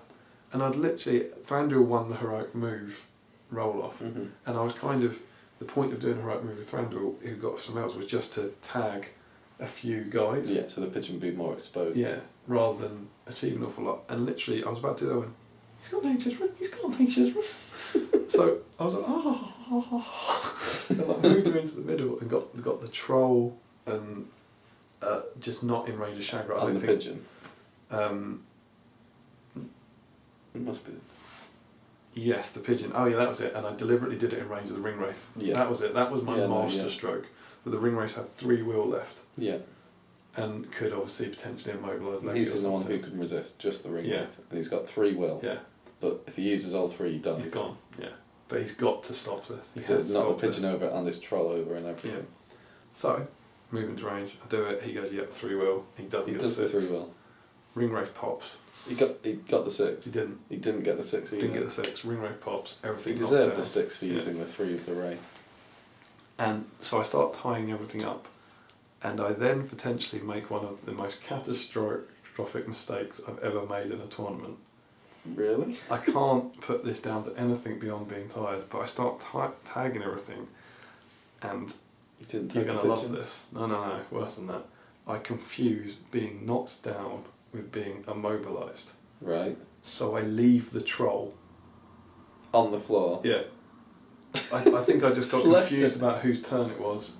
So literally, I tag everything apart from the troll, which is on his arse, and then tag everything else. And I'm like, right, that's pretty good. You're good. And then it goes to his turn, and Tom just goes, "The troll will stand up." And I was like, "You can't." I was like, "Why?" I don't know. Yeah, the troll was free, and thankfully it was. You know, he only had a 3-inch movement. Yeah. But suddenly you go, "Oh God, is he going to barge? And is that going to mess everything up?" That's awful. You idiot. But I think he charged into an elf or something, and then there was another bunch of scraps. I don't know. I can't quite remember, but I think the elf one of my elves managed to kill. I'd essentially done enough with the Nature's Wrath and killing the ring wraith, and an elf managed to kill Shagrat because he only had one wound left. I managed to trap him and stuff. I think maybe Legolas. No, Legolas got onto him. That was it. Because Legolas isn't my leader. Okay, and Legolas killed Shagrat. Legolas got onto him. Legolas got dismounted. I remember that. But then the next turn, I think Legolas killed Shagrat, so I've gone up. But that's still only 1 point, I think it was. So I'm 4-0 and desperately trying to stop him getting off. And I just caught the pigeon. I didn't kill the pigeon, but I tied him up. And I basically, because I'd broken him, they'd started running and stuff, and I'd done enough to kind of stop him on the edge. And it ended after a very kind of squeaky bum few turns, 4-0 to me. Okay. And the thing was, I realised at the end, all that tension was for 4-2. Yeah. Because he would have got 2 VPs for getting his pigeon off. So it felt like it was going to change the game, but it wouldn't. It would have changed the VP score.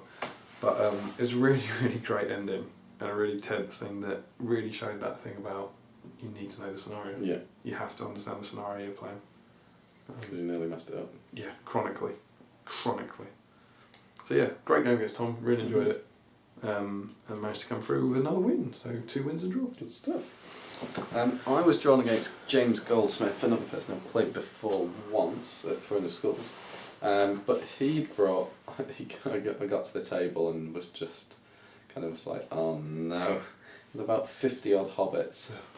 But to be fair, he had Frodo, the Banner Frodo the Nine Fingers, and Farmer Maggot, Lobelia. Like, he had all the Hobbit heroes. It's like, brilliant, this is a beautiful, fluffy list. Cool. And he had Saruman the White, the new White Council model, who is absolutely grim with those 18-inch spells. Is it 18-inch immobile? Yeah, 18-inch immobile. It's something horrific. And I was just thinking, oh my word, he's going to destroy Bolg. And you're never going to get to him because he's behind a million 50 odd hobbits. And I was like, why Saruman? He was like, well... yeah, we were on the table next to each other. Yeah, if he'd been good at... If he'd got to the Shire and thought, actually, the hobbits are all right, I'll join with these guys. Weren't we saying this was just after we went there? And he was going, look guys, you're gonna love what I'm going to do with the place. Like, don't worry, it's going to be very, very minor changes. Yeah, it's fine.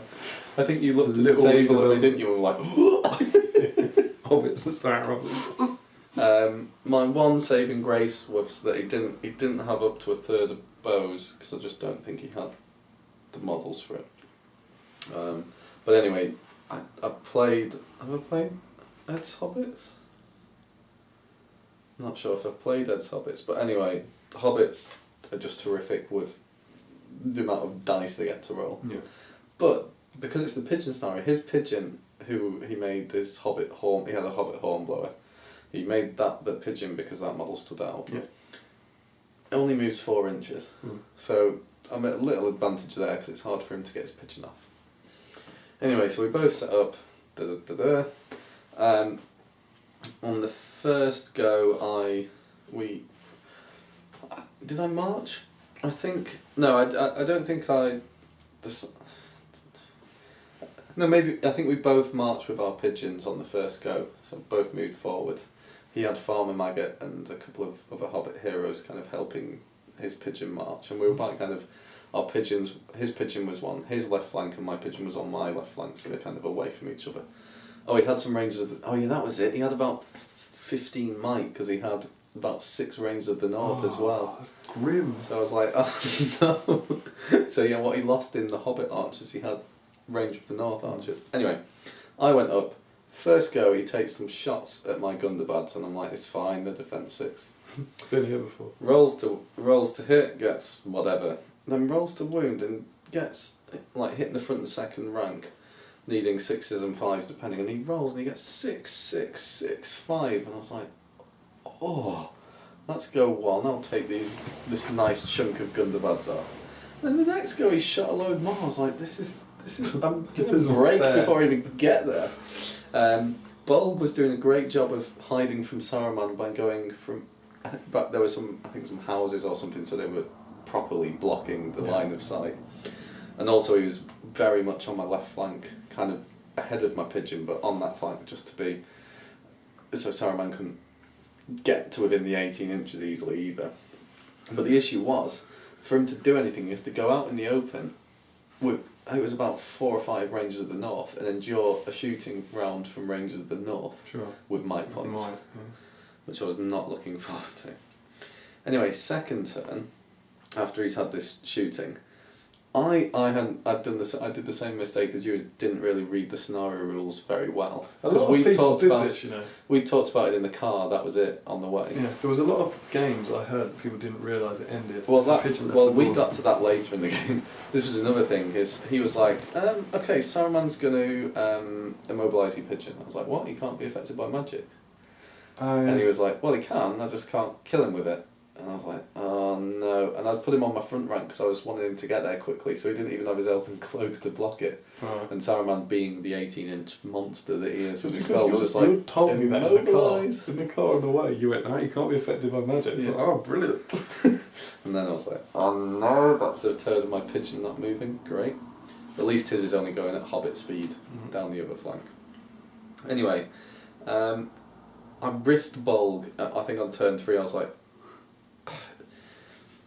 that was it. He'd started using Saruman to Sorceress Blast my line, basically, rather than go for Bolg, because Bolg was on the periphery. So Bolg risked it and went into the open. And because I think the Rangers in the north were on a hill and behind a hill, I got Bolg so that I don't think all of them could shoot, because I moved second and someone would be shooting through themselves, or at least had in the ways. And he didn't manage to knock Bolg off his warg result. But he did manage a Sorceress Blast with Saruman. And I was just thinking, Saruman's going to destroy me because I'm never going to get to him. Anyway, so we kind of clashed, and it's kind of diagonal with how we're clashing. There was one hilarious moment where he sent Lobelia towards my pigeon, just Lobelia, to try and tie me up. Lobelia got smashed into the ground pretty quickly, but I enjoyed that. I'm trying to think what happened. The lines clashed, and I thought I was down quite a lot, and I was worried about Bolg going into the blooming Rangers of the North, because he went in and it's like, well, they've got a might point, they can strike and get lucky and beat me. Yeah. And I don't want to strike against it, so I went in. I think he did do heroic strike with them, but I didn't want a heroic combat because I could lose that might from heroic combating if he got lucky. So I just killed a Ranger of the North. But it got to a point where Bolg was then able to, on the last one, I think one had used a might in shooting. I got into one, heroic combated, and into his hobbit archers, where his base size was just like, alright, I'm going to park myself this way and go into 4 hobbit archers. Do the sort of bum slide. Yeah. And he was just like, those hobbits are in a little bit of trouble. So you're fighting 4 hobbits. Yeah, which all died. So it's like, right, now he's up to 6 kills. Because that's got to be... That's twos again, yeah.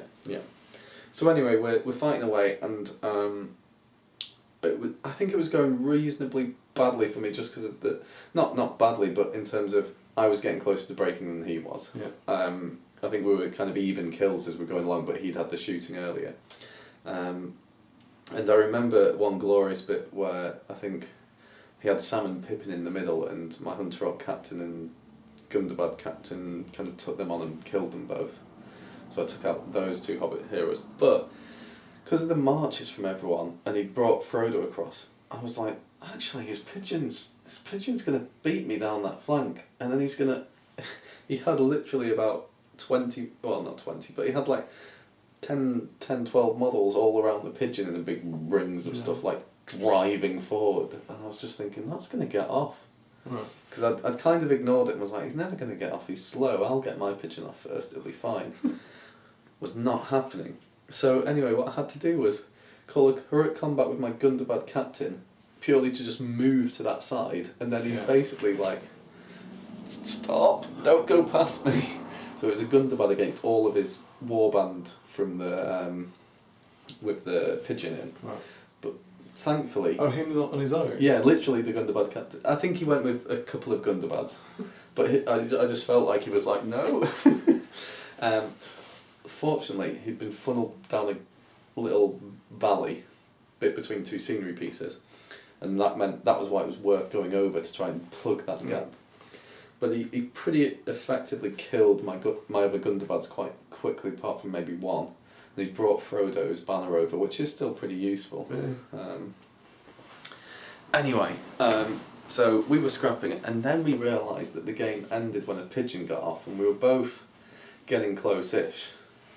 And then we both thought, I think he thought at first, he was like, no, yours is, you can move more, you're going to get yours off before me. And I thought, great, I could win this just because I get my pigeon off first, because we both look like we'll probably get the pigeons No off. other VPs. No other VPs, but then he broke me. Oh, and my courage is a disaster. Yeah. And I just thought, I'm in big trouble now. Yeah. Because Bolg was helping out, he was in the vicinity of the pigeon. I thought, I've got this, they're going to get off, they've just got a few Hobbit archers to deal with, one more ranger at the north, Bolg can smash them, pigeon can get, Bolg can hurry and move the pigeon off. Great. Then it's like, no, I'm probably going to run away before my pigeon gets off. I've got to get Bolg to the middle, try and get some VPs back. So Bolg goes back to the middle, and I think I did a heroic combat with the Hunter Orc captain to bring Bolg further into the middle, and I did a few kills with some Hunter Orcs and some Gundabad's, because at this point Saruman had moved over to try and help the pigeon group. He was moving over to the pigeon group to try and help over there, and it meant that Bolg was within range of Saruman for the next turn, because I jumped him like 20 inches with the two moves. And then the next turn I won the heroic move off and was able to get in on Saruman. Oh, wicked. Destroyed Saruman. It's like, no, that's a leader kill from me. I think, is that level? I think we were drawing. 3-3, yeah. I think we were drawing with that. So,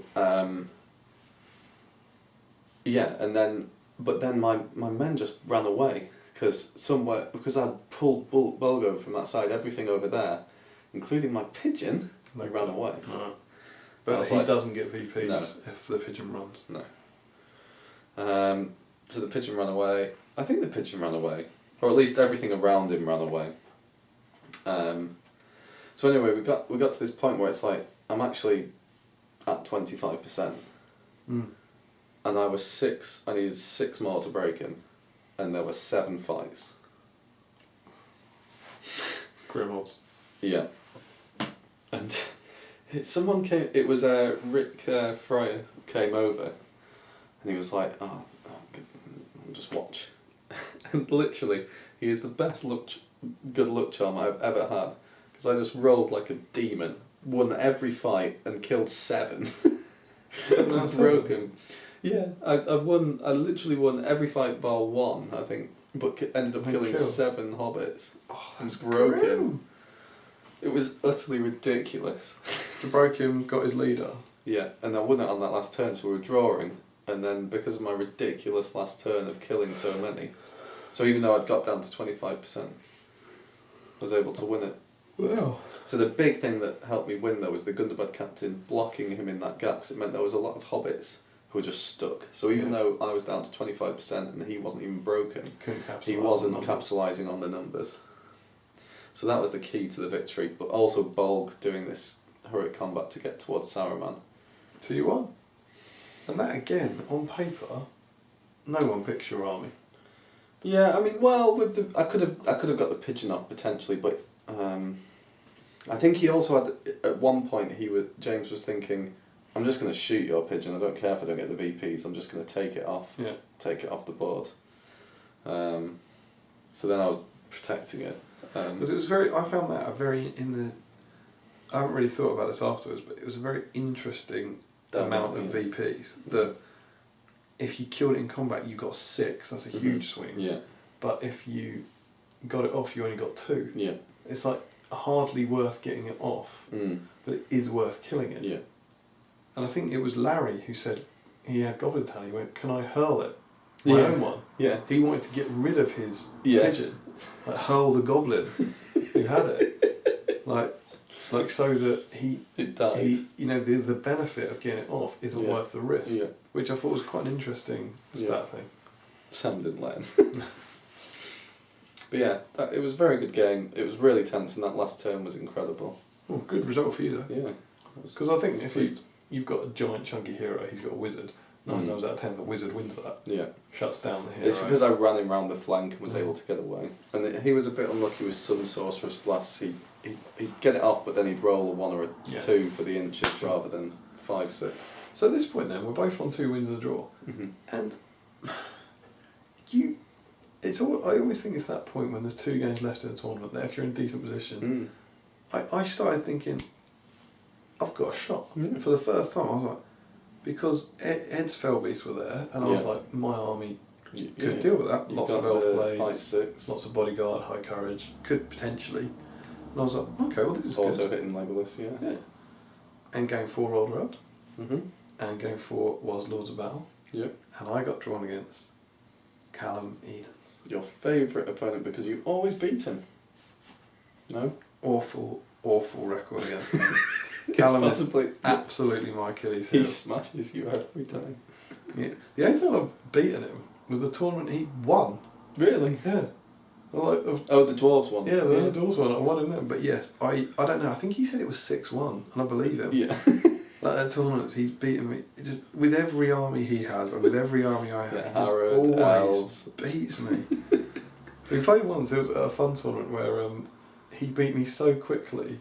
We played another game, and he beat me again, like within the time constraints of playing the normal game. But he's a lovely bloke. He's a good friend. Lives very close to you. Yeah. Often travel up to tournaments together with him. So it was nice knowing going into that game, going, oh, this will be fun. And I didn't actually say this at the start, but my whole tactic of my army was based around shooting. Yes. Being that, because I had the Mercury Rangers, I had 17 shots with Logan. Yes. Which, even though I had so many elites, Mhm. I should be able to kill enough of the And enemy. he had high elves with Arwen, Aristor, and he had another Gandalf. elf. Must who have was his another other elf. elf, yeah. Oh, Legolas. He had Legolas. Yeah, Legolas, that was it. He had some But wood the elves idea in there. being that I kill enough of the enemy we're shooting, Yeah. that balances the overcosting nature of my models. And this was the army that he'd won East Grinstead with, essentially. Yes, last it was time. exactly He the same beat Ed force. in the Exactly the same last- way. He'd beat me with it, Yeah. obviously. Yeah. And so yeah, I He beat was. the Ferals, didn't he, with it? I was kind of, he deployed that, and I was like, I remember him talking about the army. I was like, oh, it's the same list, and you don't really remember this. No. You know, vaguely. It's like high odds. It's like, how many shots you got? And you went 10. I was like, oh, this is good. I've got this. Got this. I can stay. It's Lords of Battle. At Lords of Battle, if you win the shooting war, you win the game a lot of the time. And so I, start going, oh, this is alright. And then he plunks Gandalf down. I forgot about Gandalf. And I was like, Gandalf was like blinding. So had you light. already set up far back from him at this point? I can't remember. Like, I don't think so. It wasn't catastrophic, but it was Yeah. that kind of. I hadn't really thought about Gandalf. I just I was so Off your tired. game. Yeah, I wasn't. And it was new armies for me as well, so you weren't match fit as it were. But I was like, Gandalf. I was just like, oh god, because it's like now the you need entire 6s. plan gone. Yeah. So then, obviously, first turn starts and he gets blinded light up. And I was like, well, what do I do? I was like, I have got more shots than him, but not enough to balance that. No. And so I start moving towards him 3 inches a turn. I figure go towards him, but shoot. You still need. It doesn't matter if you move. Yeah, exactly. And just shoot and try and get some casualties. It doesn't go particularly well, but I managed to. Leggy is very, very good at auto hitting Gandalf. Mm. So I'm chipping away at him, auto hit Gandalf. I accept that this will take me a minimum of 4 turns if I'm very lucky. Yeah. But who knows? And so I managed to turn 1, turn 2, turn 3, turn 4, maybe take 2 fate off him, 3 fate. I'm like, alright, it's going alright.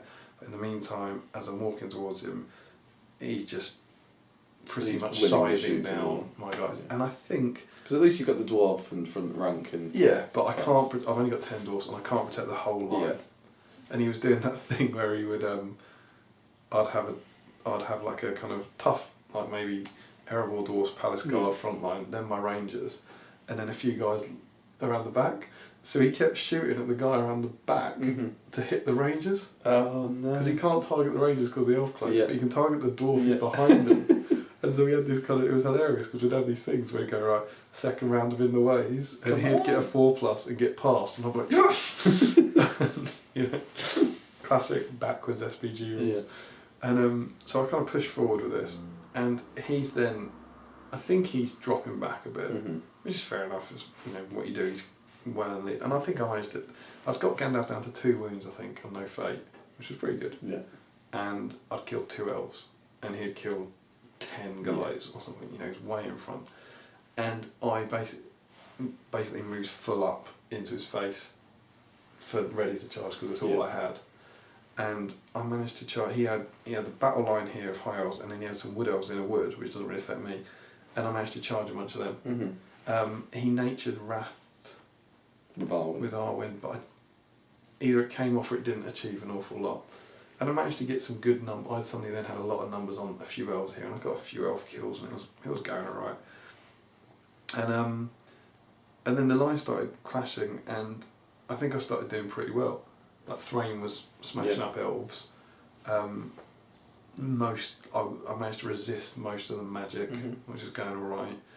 And he had some guys that had come around the flank here, and I had more guys, so I'd kind of jumped on them. And we had a few rounds of combat, and I was so far behind. But still in the back of my head, I was like, we got 4 points on Gandalf. Yeah. That's a few VPs. Yeah. And in combat, it was going fairly evenly. So he was still winning because he had those 10 in the bank. But it was going all right. And then Eristor, I remember Eristor coming up, and charging like an elf, or I charged Eristor, one of my elves or something. And the elf won, and I think, has Eristor got 3 fate? He's 1/1/3, yeah. And got all 3 fate. Just off elf. And I was like, that's really good at Lords of Battle. I was like, okay, that was good. And then I think the turn that was going to be the last turn came around, and he called a right move and backed away. And he actually, he's nice, but he went, look, sorry about that. And I was like, well, it's what the game does. But I can't basically catch these guys. But he's left. He's basically, because the casualty piles looks so different, he had left the other guys. Kind of left some wood elves in the forest and left Eristor and these guys here. And I kind of thought, I did a quick calculation. I was like, if I get lucky, I could win this. And I don't think he sees that, if that makes sense. So I basically chucked everything I could on, like Thrain and Thranduil both jumped onto guys knowing they could heroic combat. I lined up a bunch of my bow-armed models in front of the guys who backed away to get some shots off, to hopefully get some cheap kills, and then just jumped on everything wherever I could. And in the shooting phase, I think I managed to kill a wood elf and do a fate and a wound on Arwen, which is another 2 VPs. I was like, okay, that's good. And in the combat phase, Thranduil and 3 elves, 2 elves did a heroic combat, killed the elf, charged into, I think it was Eristor, and I think it was fight 6 as well. Yeah, I think it was Thranduil and 2 elves against Eristor, who's on 1 wound. Yeah. And Eristor won. Yeah. I was like, oh, good. It was that backed away. Yeah. And then Thrain's combat was Thrain and a dwarf against a high elf on the floor, who had a shield, and the high elf won, and he won the roll off, which stopped the heroic combat. Yeah. And then pretty much across the rest of the board, I killed most of the stuff. Yeah. I then I'd gamed up on stuff and killed. And it was he's dead. The game ended, and we shook hands. He was like, "Oh, cheers for the game." And I was kind of like, "What's the VP score?" And I remember going, "Oh, I don't know," because he was still looking at the casualties. Yeah. And so he counted up mine, and he got 23. So he had killed 23 points, and then he did that thing where he kind of went, "Well, you've killed 10," and I think it was 10 in the thing. Yeah. Went, okay, and then I've got 4 for Gandalf. He was like, "Oh yeah, 14." I was like, "I've got 4 for Eristor." He was like, 8, and suddenly you saw him sort of go, 18. I got 2 for Arwen, and I managed to get up to 20. Yeah, so it was 23-20. It was 23-20, and suddenly I remember coming and going, I had no idea it was that close. I was like, I know. And what I realised was there's always ifs. Yeah. Thrain wins that fight. Yeah, they kill the elf, that's 1. Thrain goes into someone else, probably kills him, that's 2. If the dwarf goes into someone else, maybe kills. And if Thranduil against the trapped Eristor, you could have won. But on the flip side, I was 1 model off breaking. So if Callum had got 1 more kill in that last go, then that swings it way out your way. Goes into and dies. Another guy and dies. But it was one of those things that from looking like I was being absolutely smashed to pulling it back, nearly getting it.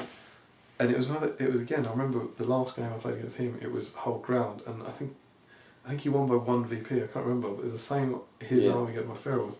There was another game at East Grinstead that was agonisingly close. Pick me again! And of course, it was one of those, there's a photo on the Facebook group of like him Yeah. bending over, and I was just looking at the camera. It's not going to go well. Yeah, and he's my utter Achilles heel. But yes, we won 23-20. It was a really good game. I really enjoyed it. Just And that, yeah, literally, you're on table 2 with. I was on table 2 with this fluff. You were on table 3 with fluff. yeah, we were. And I was thinking, could I maybe? And then Callum, Yeah. okay, get off. Yeah, so that was pretty much really my chances of winning the tournament. Yeah. So my game 4. Mm-hmm. Now I'm on the table next to you, so I can kind of see what's going on in your game. Smashed by Callum. I was drawn against Ben Cluer, which I was very pleased about because I've never played him before. And he seems like a nice chap. And it was Lords of Battle, so I was pretty downhearted when he rocked up with Thranduil again. New Thunder. Old Thranduil, but with the Terror bubble. New Legolas on foot. New Legolas on New foot. Legolas on foot. That's not a choice. Mm-hmm. I think probably to get maybe to get him up to the points.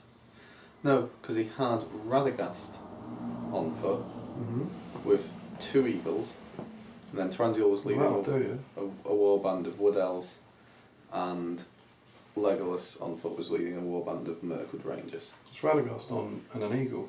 Radagast and an eagle that's fine. against 2. Yeah, so that's fine. would have No, thought- that's 240. I know it is. Is he 150 Radagast? Or maybe he is. But that he still, like, I would have thought. But old Legolas can you get put on foot yeah. with the elf cloak. New Yeah. Legolas you put on horse. Yeah, maybe. I don't. He was using an old Legolas model, so maybe he didn't hadn't have a painted a mounted Legolas. But anyway, like ordinarily, it's a not great army to face because he's got Thranduil, but because it's Lords of Battle, these kind of smaller armies tend to do quite well because there's less to give away, and he has things. He had Legolas he had all the shooting, so lots of shots. He's got 3 Flight 7 models. Yeah. To take on bulk. Yeah, and good heroes and the eagles to hurl around, and I was thinking he's probably going to kill more than me. Anyway, so he sets up, and he set up Thranduil in the middle. We're on that board, the board where it was a Citadel Realm of Battle board, 4x4, but it was put together so all the hill bits were in the middle, so it was just one big hill, and then there was like a house in the hill, but there wasn't that much scenery to break stuff up, so there was no getting around shooting. So we had Thranduil in the middle. And then I had a bit of luck in that Legolas and the Mirkwood Rangers had set up within the first 12 inches. And then he had his eagles on the other flank. And basically I'd kind of deployed in the middle. And he deployed his eagles before I deployed Bolg's warband, so that was my final one. So the question was, do I deploy Bolg on the right flank, send him and try and kill the eagles? Yeah. Because he could take them on, but it'd probably take a lot of his might. Or do I avoid them like the plague? Hard to avoid when they fly. Yeah. But what I did was I decided to put Bolg on the left flank, and I heroic marched straight at Legolas with the Mirkwood Rangers. There was maybe a those squishy Mirkwood Rangers. a 5-inch gap between Legolas's warband and Thranduil's, so there was a bit of a gap going on there. Go 1, he channels Terrifying Aura with Thranduil, so it's a 12-inch bubble, so there's no getting around this. And I sent a few Hunter Orcs after the eagles in the hope that if I won priority, I could then try and at least keep them over there whilst I've heroic marched all this way forward to try and stop his elves. He shot everything at kind of my Gundabad Spearmen and Hunter Orcs and killed a few, but crucially he didn't auto hit Bolg's Warg with Legolas. You got to hit Bolg's Warg with Legolas. So that was the one mistake he made. He shot with Legolas 3 times, and I was doing a little dance inside. Because in the last game it hadn't gone well when I was playing you, because Bolg lost his Warg straight away. I tried to... Yeah, is that what happened? Yeah, I think I did. I think on the first go he might have had a chance because I'm lying about the scenery. There was a scenery piece. No, I'm just completely lying. He couldn't have auto hit me because I put bulb around the side of a building. Right. So he didn't make a mistake. Okay. I'm just lying on his. I can't believe you lied to us. Yeah, I know. I'm sorry. So bulb was behind the building to stop Legolas from auto hitting him. But what I did was I put bulb such that his head was poking out, so a Mirkwood Ranger could shoot him with an in the way, just one on the end. But that meant that next go, maybe this is turn 3 rather than turn 2, but it meant that next go Bulb could see one to be able to charge them. And his wild be able to charge him anyway. Oh yeah. Oh yeah. It's Felwag, isn't it? Yeah. That was unnecessary risk of his dog. That wasn't unnecessary. It didn't matter. We were not on our game. Oh yeah. I like that idea. Someone should. It was like. Someone needs to write some sort of article to help you with your fell wards and stuff. Anyway, so his shooting did a little bit, but because I wrote marched, I was kind of on him very quickly. Now the next turn, he had a choice. He could back away and get another round of shooting in, or kind of let me engage him. And he called a heroic move with Legolas, and Legolas was in his front rank. So Legolas called a heroic and then can't back away. Yeah. And had to kind of run round a bit, and the Mirkwood Rangers backed away. Meaning they don't really get far. Meaning, the Mirkwood Rangers got back, but Legolas was now in charge range. Oh dear. So my Gundabad captain went in on Legolas. Who's the leader? Radu. It doesn't matter for Lords of Battle. Yeah. So Legolas went in on... the Gundabad captain went in on Legolas. So he's fight 7, but why not? With maybe one extra guy. Yeah, it was with one guy. And I did a heroic strike. I think he burnt them... Did he burn them right? I think he burnt them right heroic striking against me because I had 2 on his 1. Anyway, he obviously wins the heroic strike off, wins the fight. And he rolls, he's got Orcus, remember, so it's D3 wounds against Orcs. So he goes, I'm going for the captain with the first roll. Doesn't wound. Second one gets a 5. And he's like, nah, okay, final roll, I'm going to go on the Orc guy so I can at least kill one. And rolls the 6 that he needs to wound the captain.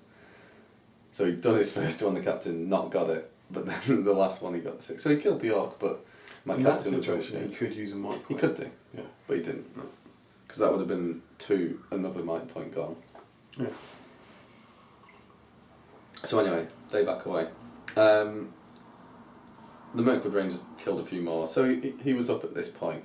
But gloriously, the next turn I was able to get Bolgan on the Mirkwood Ranger, and then some more Orcs kind of going on Legolas. And his plan was to try and draw might from Bolg and stop him from heroic combating. So he put 4 extra Mirkwood Rangers on Bolg. So Bolg is against 5 Mirkwood Rangers and charging. Every go from now on, Radagast is now trying to immobilise Bolg. Yeah. And Bolg resists on this turn. I'm against 5 Mirkwood Rangers, Bolg wins the fight, all knocked to the ground. 4 dead.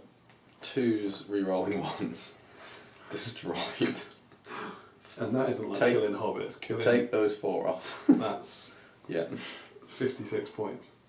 But I still think it was worth it from his point of view, putting 5 on him and trapping him whilst he had the chance.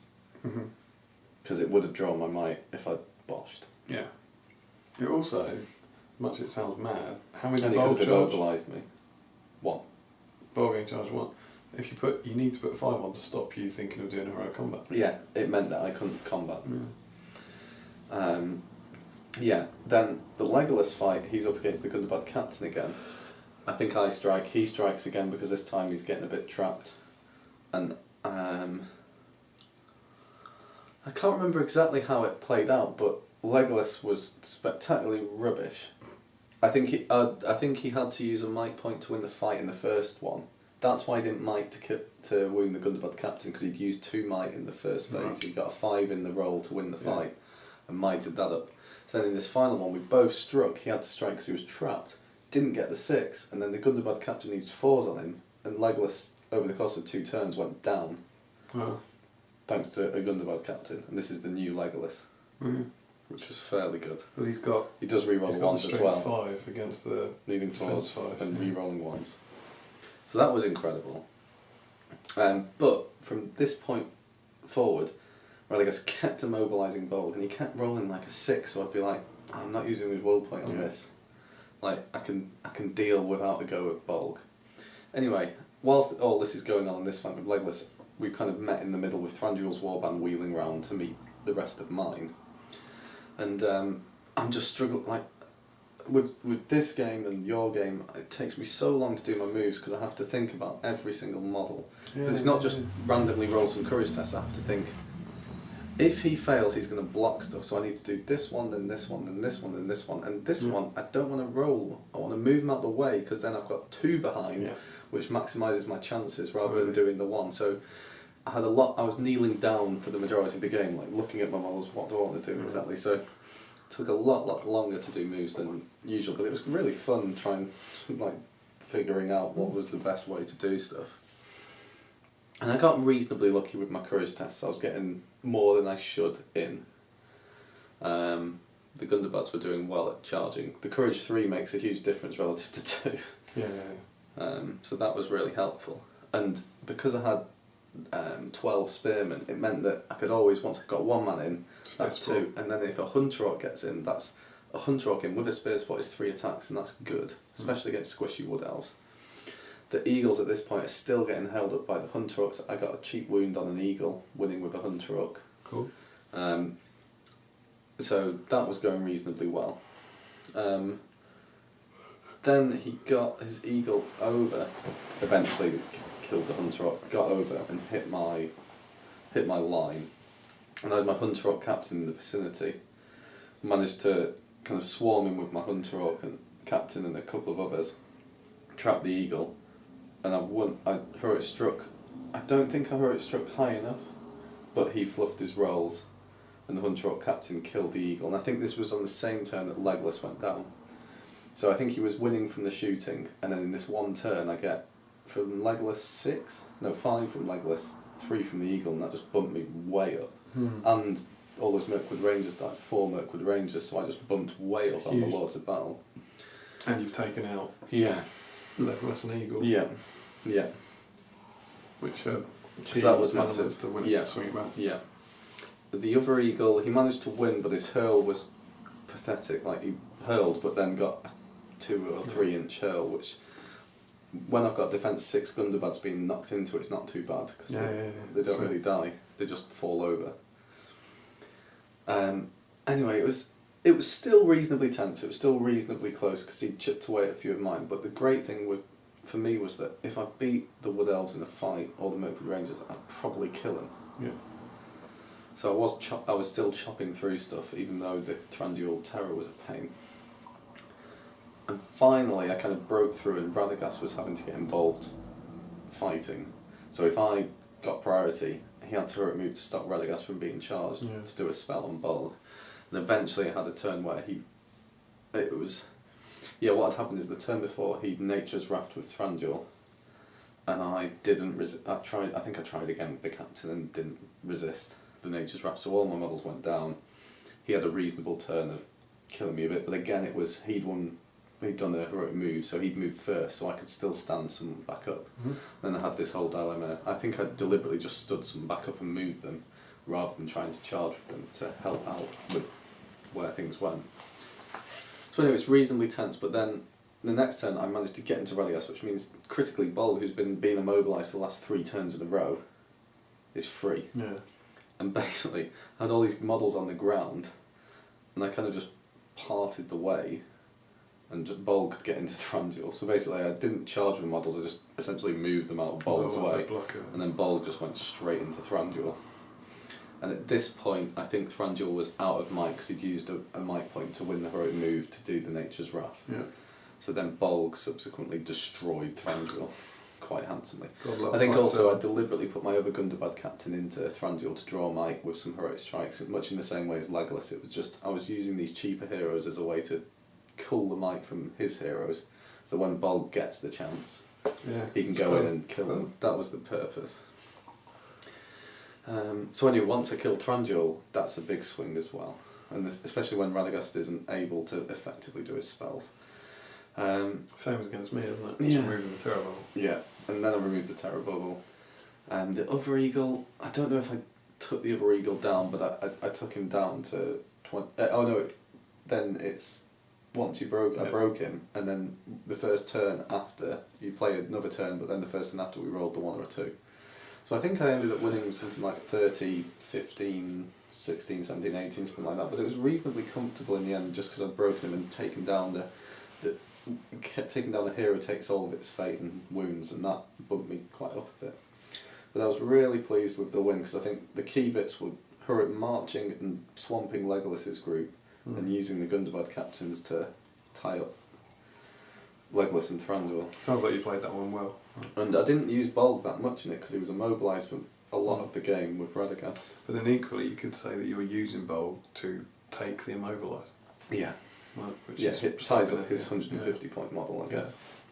Yeah. Good work. But yeah, I mean, I think with all of these games, I got lucky at various points. I got lucky on some good courage rolls to get in and keep me in the game. Got lucky on beating the eagle on certain rolls to stop his eagles getting in quickly, and then on his hill rolls he didn't do very well. So there was a lot going for me, and Legolas choking really helped. But you need luck, don't you? You need luck to win games. You try and put yourself in It's a very situations where enjoyable luck game. matters less, but you need it.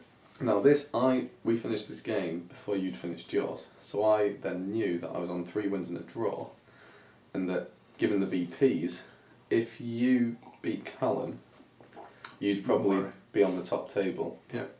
And if Callum won, because he'd lost to Ed earlier, that means that I'd be on top table playing against Ed, who'd won his last game. Alright. Against Jay Clare, did you win? Yes, Isn't that right? You played Jay Clare. Yeah. Who had Azog and Bolg and Yeah. Gundabad and the Shaman. So I was, who was I talking to? Maybe Damian Grantham? But I was saying, I don't know whether, I think I want Damian to win so I don't have to go get the elation of going to the top table and having the chance to win the tournament and then getting crushed by Ed. But the Felvis, yeah. Yeah, and then, taking the, not quite the James route, but being like, I could then play for second and maybe get second. Yeah, which would be quite the achievement given the army you have. But anyway, you lost because you were playing Callum, so I was drawn against Ed. Now, because it was a random tournament, the last game could be anything.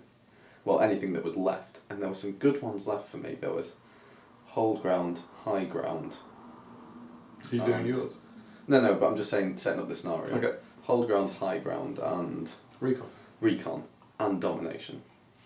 So, of those, the one I don't want is domination because the other 3 are kind of favour the numbers and end earlier. High ground and recon, definitely. Domination ends at 25% not breaking, so there's Ed's army, all hero of Fell Beasts, is much better at dealing with things because it has more time to kill them. Yeah. And it came up domination. So, Disaster. your friendly, fluffy rubbish is drawn against the army that largely won the league for the last 2 years in the final. Yeah. Now, this isn't the first time I've been in this kind of position with a what I thought was a rubbish army. Well, not rubbish, but distinctly average army on the top table, Mansfield. And I played Jamie twice in the last 2 games after winning all of my first games against his Wood Elf Wozes and got smashed twice. So I was like, this is another repeat performance. Jamie would not have had an easier tournament win, like playing that army in the last game. And I was thinking, Ed's probably got the same thing here. Yeah. Like he can expect like ferals in the last round, not this. Yeah. Like, I'm not saying it's a bad army, but it's not what you expect to play on. Army, yeah.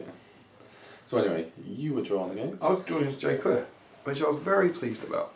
Because I like Jay, and we'd never actually played 1-on-1. No. We'd only ever played a doubles. I've never played them.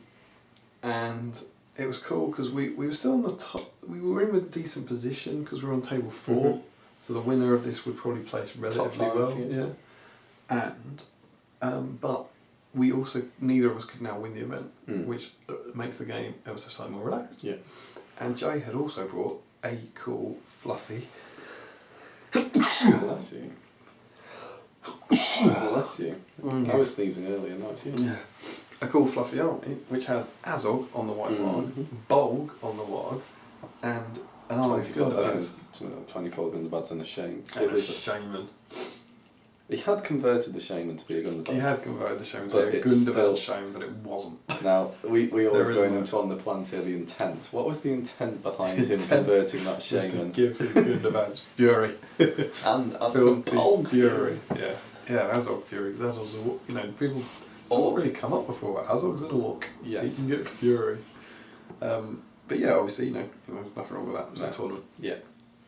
But what was cool for me is it wasn't really Battle of Five Armies, but my army, it had the elves and the dwarves and Thranduil and Legolas, and it kind of had that feel to it. It was very fluffy.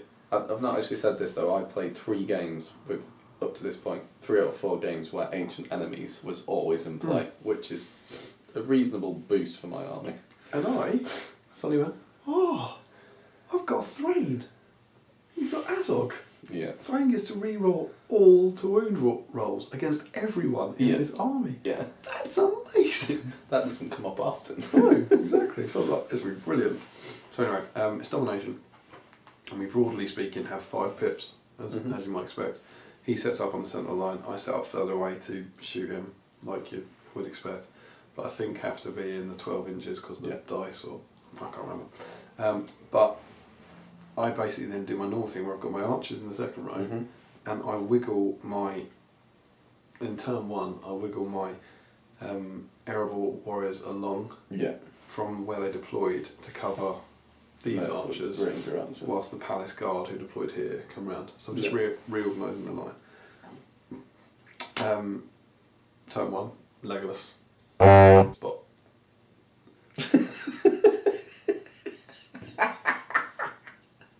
You auto hits, that's allowed. Is That's that just an edit? That's just a that's stumble. not an edit, that's a stumble. Oh, That's a brilliant stumble. Is that a... It's fine, it's fine. Is it? It was between auto shoots and auto hits. Yeah, auto and shoots. you mixed it Yeah. badly. Between auto shoots. I think it's fine. Yeah. Is it fine? Yeah. Yeah. That wasn't... Yeah. There's no way you're finding that and editing it. I'll stop it and start. No, wait, you can bleep it out. Yeah, I'll bleep Just it out, bleep but it out. I'll stop it and start it because Out there because our reactions. I'll Hilarious. keep it. Oh, what is it? So. Out of nowhere. Yeah. It's tired, isn't it? Oh, no. Leggy obviously auto hits. Balls wild. Dogs wild, like you do. And it's exactly the same conversation. He's praying for the 1 and I'm praying for a high number. 4. And I can't honestly remember. I want to say I got a 4. I think I'd use a point of might, but obviously point of might straight away. Get off that dog. Yeah, get rid. Well, that's the good thing about Azov. It's much harder to get him off the mount. Yeah, absolutely is. And I then shoot, and I think I shot everything at Azog because the white warg wouldn't get fury. Yeah. And I have a funny feeling that I think I did well. I got like a wound and a fate maybe, or something like that on the white warg. So I was like, that's pretty good. And I'm thinking, okay, well, another couple of turns of that might be alright. Yeah. Turn 2, he kind of gets his tape measure out and goes, Azog's in range of that dwarf. And I'm like, sorry, come again? Have you made another big Yeah, mistake? and basically, as this guy had wheeled along, I'd set up the battle line, and then the guys that had moved in forward, range of a dwarf, and I was like, And then you saw Jay going, oh, and me going, and he was like, I got charged Azog into a dwarf. And stop you from shooting him. Apart from with Legolas, who probably wouldn't smash bother. stuff up, but then Azog is 10 inches ahead, or he'll end up 5 He's gonna be inches trapped. ahead Yeah. of the rest of his army, and he went, oh. And I was like, He does have oh. 6 might though. Yeah, well, exactly. And then as he was like, as he was trying to decide where to do it, I was like, man, if he does that, I've got no idea what I could possibly do to stop him. Slaughtering you. Yeah.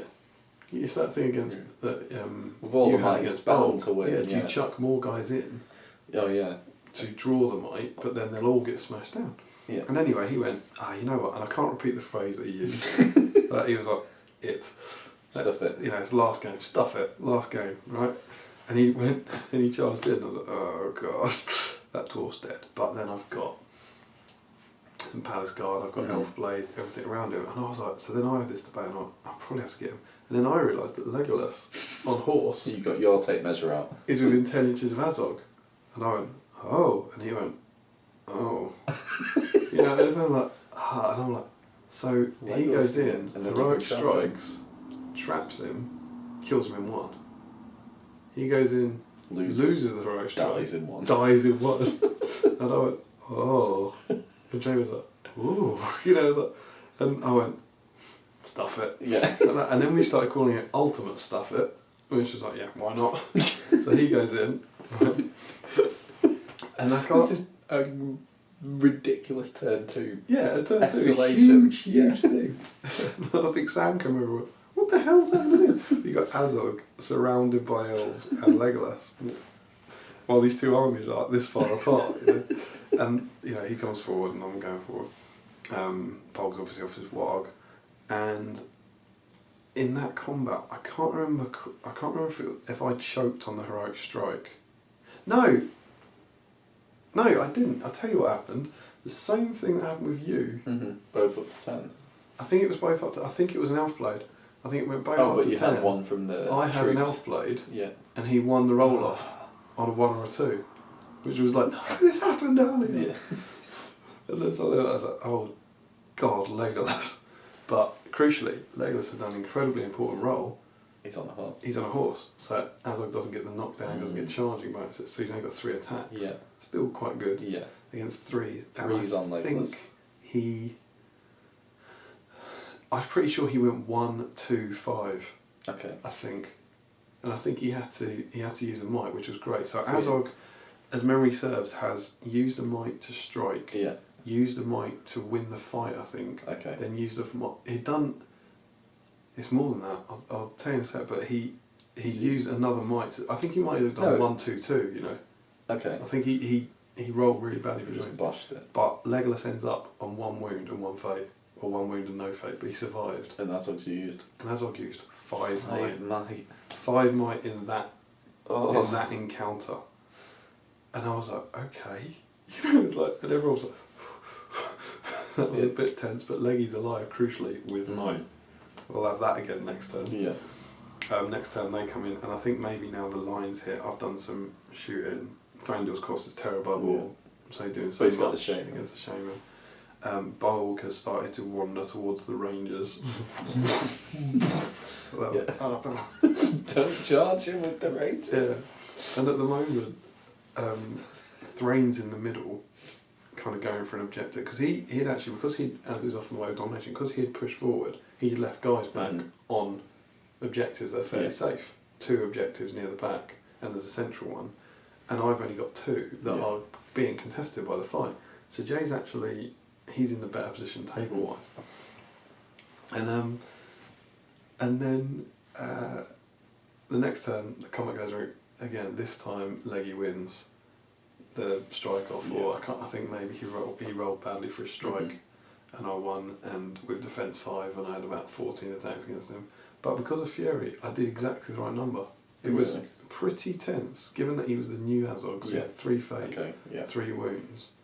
It was pretty tense, and I did exactly the right number and killed him. And I was like, whew, done, good, gone. That's huge.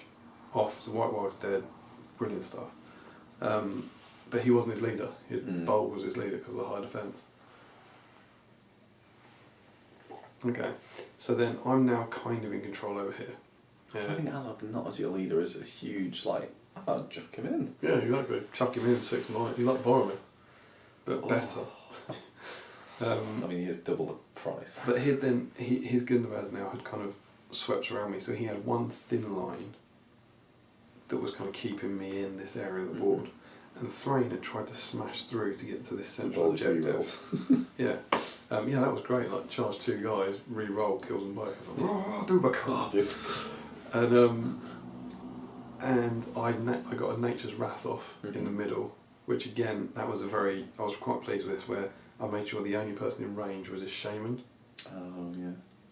And I was like, Mr. Clare, I have natured wrath. Would you like to keep fury and be knocked down, or lose fury and try and resist? Potentially resist. And he resisted. I Tried to. I would have kept fury. I would have kept fury because you're guaranteeing you're losing fury, If you break, and you've got a 1 in 6 chance. Yeah, never. I wouldn't have taken that because if you break, the army's awful. Yeah. Or supposedly. So I was well chuffed with that. I was even more chuffed when he didn't roll a 6 and then got knocked down. And No fury and not. I then went nom, and this I had a much better time of it than against you. Yeah. Where I was able to kill more. I still wasn't because of like I don't know why I didn't wipe them out. Yeah. Shield. But that helped me level up numbers a Yeah. bit. Meanwhile, Bolg, no, and is now literally standing on an objective. We had flat objective markers that were 25 mil. Yeah. So and Bolg's like, just a bit higher than normal. It was like this. getting towards 10 probably. Yeah, definitely. And I was a bit kind of, this game isn't over. Domination's about objective. Yeah. I need to do something about him. And Thrain's there, and Thrain's my leader, and I'm like, Stuff it. yeah, well I was like, Thrain's I can't risk my leader, but Thrain's the only thing in my army that can touch him. Yeah. And I was like, nah, stuff it. Yeah. So Thrain goes into Bulb, along with 5 friends, and Bulb is just a beast. Because he's causing terror and has Harbinger. Yeah. So it's It's a good synergy. terror to charge him -1. Yeah. And I managed to get a bunch of guys in with some spear support, and I can't honestly remember the order. Forgive me if I get this wrong, Joe, if you're watching this, but I won, and I'm sure, you might correct me on this, I think, crucially then, Muppet that I am, when Thrain won, Thrain only did 1 wound, and I remember thinking, oh yeah, he did 1 wound, because I didn't re-roll them. Oh no. I forgot of all the times, But at one point there was some, so I'm sure I won against Bob once, but didn't kill him. Yeah. And then Thrain had, I think the first time Thrain had piercing struck and gone two-handed to try and wound him. Because he lost the fight. Yeah. And lost the fight, and then he got smacked and was then going down. And there were a good few rounds of this. This whole fight was going on, and Bob was just At least you're stopping him from getting to 10, putting Thrain in. Yeah. And then I can't remember quite when it was, but Bolg then kills Thrain. I was like, oh, God. And then, of course, you're then like, what the hell do I do now? Because Bolg's now just free and going, bang, you're dead, you're dead. So Thranduil was like, it was literally like, Thranduil, It's your turn. I don't want to. Yeah, go on, in you go. So Thranduil goes, I'm not my 3 attack version. Thranduil's like, stuff it. He goes in with his 1 might point, heroic strikes, loses.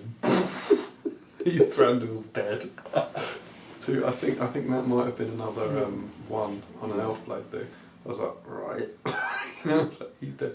The Bolg is just carving out. There's killing everything. Even everything. Yeah. And it got to a point where I remember thinking, because domination ends at 25%, and I remember being broken, or him being broken, and thinking, well, the game, for some reason, the game will end this turn. Yeah. I definitely remember it kind of meant the game will end, wasn't it? And then it didn't. It then it was like, I think maybe once I'd done a bunch of stuff and broke through, and maybe broken him, and sort of got to this point where it's over. But then it didn't end. If that makes sense. And so suddenly I'm now chasing these objectives because I'm like, well, I can't touch him now. So I need to go and contest these other ones. So I had some rangers going for 2 Gundabad on this one, taking pot shots at 2 Gundabad on this one, and then moving into the middle. And it got very, very tense towards the end. And I can't assume remember like how it went, but you would have like heroics, and he was definitely broken. I don't think I was broken. But you'd have 2 guys fighting here, and we worked out at one point, what if it ended here? I think that was it. For some reason we did a kind of what if the game ended now, and we counted it up, and I would have just won. Okay. But then the game didn't end for another 5 turns. Oh, right. I'm not quite sure why we'd done that or something. I honestly can't remember. Maybe he was shielding a lot to stay alive and or I wasn't being able to kill him, and he wasn't getting 25%. I can't remember. But he then had guys on the far objective leg it because they were broken. No fury. And I managed to kind of gradually win out the objectives because of things like that. But as I gradually over the last few turns, I grabbed the objectives, and I think it ended 15-3, something like that. Because I think I had I had 4 of the objectives, and I'd broken him. Yeah. And I think he had Bulk sitting on one of the objectives. Yeah. And he had kill thrown. But it was one of those things that. But Bulk was just. Yeah, it was just incredible. Yeah, it was incredible. But it was so yeah, I won. Meaning I ended up on 3 wins, a draw and a loss. But it was a really good game. I really enjoyed it, and I think, despite having a great day, I think I gave Joe my sporting vote because it was this kind of chuck him into him, chuck him into him for the whole game. It was a really good game and a really good way to end the tournament for me. So yeah, my final game was against Damian and against Ed. And I think it's fair to say you weren't particularly looking forward to it. I remember seeing you kind of, I walked past you as you were going up and you kind of went, I was just like, it's not. I've got courage. I've got courage 2 and 3. No, you haven't. Probably not going to charge it. You've got courage 1 and and 2. 2. I've got courage 1 and 2 because of Harbinger. It's going to go badly. So anyway. At least you got Bulk. Yeah. 5-7. Yeah. My plan was get Bulk in, hope he doesn't get immobilised, hope he can kill one off before he gets slaughtered. That was the plan. There's never much hope. No. Just a fool's hope. So, yeah, because I think, sorry, I think you've kind of given me it's probably not going to go well. Because I think the overwhelming feeling was that, not that it wasn't fair, but it's like you had brought this fluff, and Ed essentially. I mean, Ed's his fluff.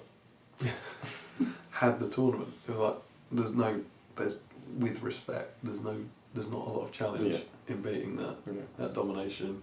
It'll break you. You'll all run away. Well, relative to his other wins early in the day against, say, Callum's army and Jay's. Yeah, absolutely. Yeah. May have been as a tricky. It's not. I think he would be if you'd offered him that as the final game matchup. He would be quite happy. Yeah. Anyway, I've played Ed's ring race before quite a few times. I don't think I've ever beaten them. I've morally beaten them with the elves, but where he had 1 ring wraith on foot left with 1 will left in charge range and time ended. So that was a draw. But other than that, he's generally smashed me with his ring wraiths because he's very good at using them. But I've learnt that what you need to do is try and keep everything together-ish. I know they'll probably get hurled into, but keep things together so he can't pick on the group at once. He has to take it all on at once. Keep your heroes, try and protect them a bit. Stop them from being pulled out, and stop things on the end from being pulled out and then heroic combat into heroes, that kind of thing. Anyway, so I set objectives up. I basically set the one in the middle, but then I set the 2 on my side. No, I didn't do 2 on my side. I did. I did 2 on my side, but I did like the nearest 12, like a triangle of nearest 12 inches you could get to the middle. So I was like, I'm going to fight around this middle bit. Yep. So I'm close to the objective if I die. And I had my line of stuff. So he had the Witch King on Felbeast. Now he had the Crown of Morgul, the 3 attack hat, and a Morgul Blade. The reason being, if Smaug turned up at the tournament, that's a really good way to kill Smaug. And potentially Smaug could have arrived. Yeah. So that's still reasonable, but it's not optimised in his older ring wraith force, but it's still good. He also had an Orc Tracker. Very odd, but the reason being was that A, it doesn't affect his breakpoint, and B, it was for this pigeon scenario, and he got the tracker off in that scenario to get the BPs for himself. So he had an Orc Tracker, and he had the Knight of Umbar on Felbeast, Undying on Felbeast, who was the General, and Camille on Felbeast. So the Undying's ridiculously hard to kill as the General, because he can use all his Willis Fate. Anyway, we set up first turn, and he put, because I had this kind of line across the middle, slightly over to the left, he put the Witch King middle, the Knight of Umbar on one flank, and then Camille and Undying on the other. And on the first go, Bolg was within charge range of the Witch King, but only Bolg could get in. So I think he deliberately, like, I can get Bolg in, but it's just Bolg. Mm-hmm. Turn 1, he goes immobilise, essentially on Bolg. No, that was it. I won a roll off. First go, roll off for heroic move. I win it with Bolg. I charge the Witch King. Right. And can get a spear spot because his space is so long. Can get a spear spot in. But that's it. He tries to immobilise Bolg with all 3 of his ring race, and I roll a 6 to resist every single one. So I resist. 6s? Yeah, I think 6, 6, 5 to resist. Outstanding. The 3-1. So I resisted without using might every immobilised roll from him. So that means all of his spells hadn't done anything that go. And I think he charged normal guys on that go with the other race. But anyway, brilliant. I've got Bolg and a Spearman against the Witch King, who has 3 attacks, but I've got 2 higher fight value, and there's a good chance there. So, because I'd won priority, I think as well, I chose to do that fight first before it can get hurled into and knocked off the Warg. So he's on his Warg, great, against the Witch King. I heroic strike, I get to fight 10. I'm like, yes, this is going to be brilliant. He heroic strikes with the Witch King and gets to fight 10. He rolled a 5. I was like, why? Why? Don't do that. Why? So it goes to a roll off. Great. And I lost the roll off. And I was, Oh no. oh, come on. You need that?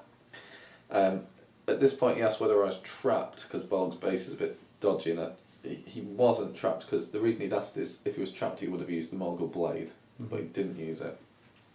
What he didn't said was hurl Bolg, pick up huge base. Oh god. It's a huge base. But he then said, "Can I rotate your base?" No. And I said no, and he agreed. Because I think it says just pick and move directly away. I don't think it even says pick up. It's the model is just moved directly away. So anyway, but that's still a big base to go over stuff. But I think he rolled poorly. Bowl strength 5, bear in mind, so it's +1. And I think he got him 2 or 3 inches, so it wasn't horrific. But he's off his Warg and on the floor. And that's a chance to kill a Rake or Begging. Yes. I'm just going to put this out there now. Bolg spent the rest of the game on the floor immobilised. He did not get up from the floor, maybe till the last turn. Oh god, Tom. I mean, it made him immobilise him every go, but Bolg was literally on the floor rolling around, immobilised the entire game after that. Anyway. Can you just show me your impression of Bolg moving around immobilised? Right. Yeah. Worst immobilised ever. Hasn't worked. No. Anyway, so yeah, I mean, he chipped away, he killed a few with Knight of Umbar, Kamal, Undying as he would, but it wasn't horrific because I don't think he generally wasn't hurling because my Gundabad's are so high defence that it doesn't kill that many, it just knocks them over. I mean, he still did a few hurls, but sometimes when I had a few on him, he'd just be like, I'm just going to roll to kill him. And killed some. Because that was a quicker way of killing me than the hurl sometimes. I made a mistake. I left one of my Gundabad captains. So I had Bolg and one Gundabad captain up against the Witch King and Knight of Umbar, and a Gundabad captain, a Hunter Rock captain against Undying and Kamal. And I left my Gundabad captain towards the edge, and the spear support wasn't touching him. So on one go, he was able to get in do a heroic combat onto my Gundabad captain with Kamal and just go dead Gundabad captain. So I was like, okay, not great. Then on the next turn, so I was thinking, oh, this isn't going well, but I could die on the objectives. I also sent a few Hunter Orcs off towards the Orc Tracker to deal with him. Oh, he's the issue. He can't. I'm not letting him get an objective. I'm going to kill him. Anyway, Ed then charged the Witch King into a couple of Orcs, and obviously at this point, bear in mind, every go I'm doing this painstaking. I move him out of the way so these can try and charge. Yeah. He's courage 1. I'll do this courage 2 guy first, try and get the Spearman and all of this. But basically every time it's like, I need to get 3 guys on so I can trap him. Yep. anyway, so I was doing pretty well in that I was getting a lot of courage tests for courage 1 and 2. The Gundabats were great even with the courage 2. Getting on and trapping stuff, so I was like, if he does badly, I'm in a good position to do something. And the first thing that went badly for him is that the Witch King got trapped. But he was against a reasonable amount as well. I'd done very well on getting the courage tests in, so maybe up against 5, 6, because bear in mind I can get spearmen on, yeah. they were key. So I'd have maybe 14 dice if I won the fight, because Hunter Orcs have 2 attacks as well, which is really important.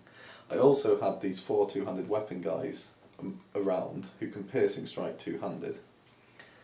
So I obviously piercing strike two-handed with them because I've got enough dice hopefully to win to get the 6 anyway. Anyway, Ed has a colossal bosh with the Witch King and gets a 2-2. So even though he's got 2 might points left, the Witch King can't get a 6, and I get the 6. Oh, right. And with the Wraiths, the key thing is that once you get the opportunity, you've got to do them in 1. Yeah. And I killed it in 1. Yeah, just straight gone. And that's with the Crown of Morgul on him. Sweet. Boom, 1 down. And I was like, Good. So he moved the Witch King over, and I think Billy looked over and I was like, I've got 1. I've got 1. Anyway, then on the next turn, kind of the similar thing happens with Kamul. Again, I'm trapping them all at this point. Kamul goes in on the Hunter Orc Captain. I heroic strike, and did he strike? I think he just boosted his fight value. No, I think he did strike. Anyway, he would have won the fight if he'd rolled well, and again he boshed with the exact same roll, a 2-2 with Kamul. And I had the Hunter Orc Captain piercing strike. Oh, sweet. And I killed Kamul in 1 go. That's Dugon. Kamul goes onto the dead pile. Billy looks over and is like, are they alive? I was like, no. I think it was about this time, incidentally, that Sam came over to our game and I was chatting to him.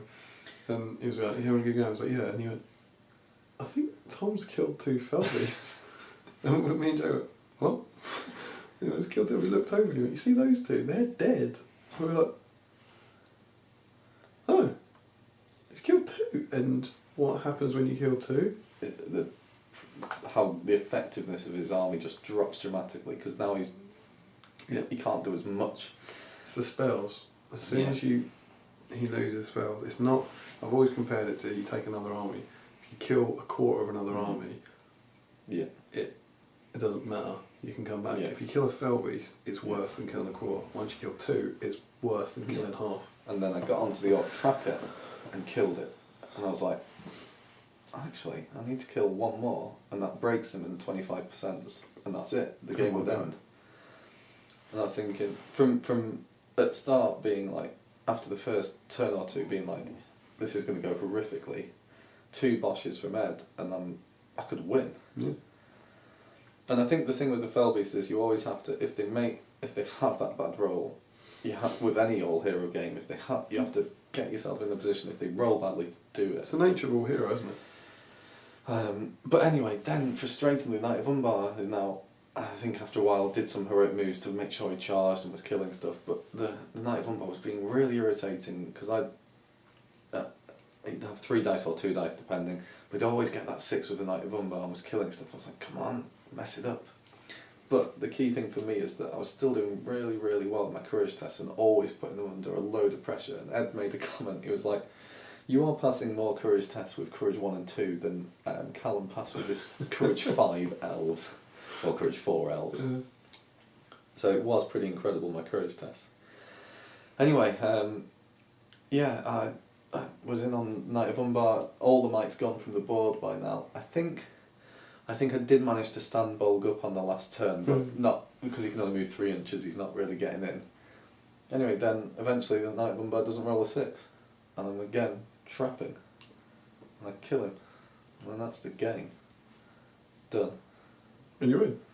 And well, yeah, because I had that position these objectives all near to each other, so I had these 3 objectives. I had the tracker objectives, that's 4 objectives, and I've broken him, so it was like 13-1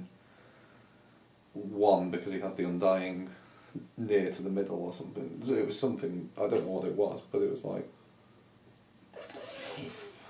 Outstanding. That was some outstanding luck. So you beat the Felbies with Courage 1 and 2. Not With even Courage with 1 and Bulk. 2. Not Bulk was on his... Bulk did nothing, he was Just on on the floor. Just on the rocks. Oh, the other thing that really, really, really, really helped me is that I had the Bannerman, and I'd had him between the Witch King fight and the Knight of Umbar, so I was always had that an extra dice in there.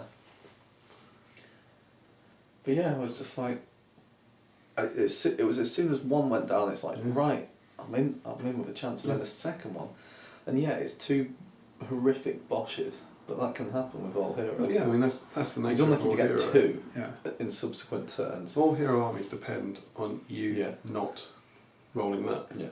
And this is incredibly simplifying it. And beating all hero armies depend on them rolling that.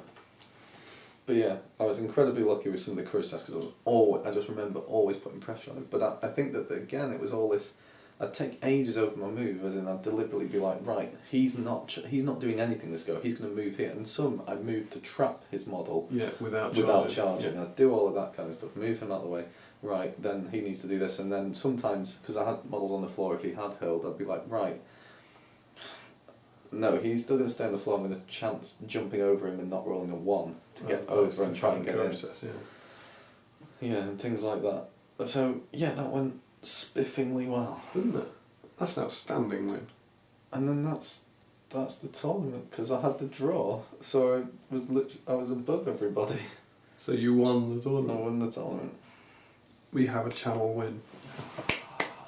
Outstanding, sir. It was. Did not expect it. And I think, starting with the game, I mean, I'll knock you down as much as anyone, like quite happily. Yeah. But I think this deserves a minute or two just to think about this. There were 22, 25 people in that room. Yeah. In that game, no one would have picked you to win that. No one. At all. And that has got to be one of the biggest upsets I've ever seen. I mean, maybe with Bulk, Jay played him with a very similar army with Bulk and Azog, and his way of doing it was, well, maybe Bulk and Azog will take him down, and smashed into him, and to take Bulk out and just do it. It was amazing. The orcs. It was literally the orcs. It's amazing. The 2 attacks with the Hunter Orcs really help. If you get 1 in, it's like that's 2 attacks. And then you just strength 6s to strength wound. 4 is key against. Which is what my ferals have, and they can feint. Yeah. You're on ones. Yeah. All of that is key.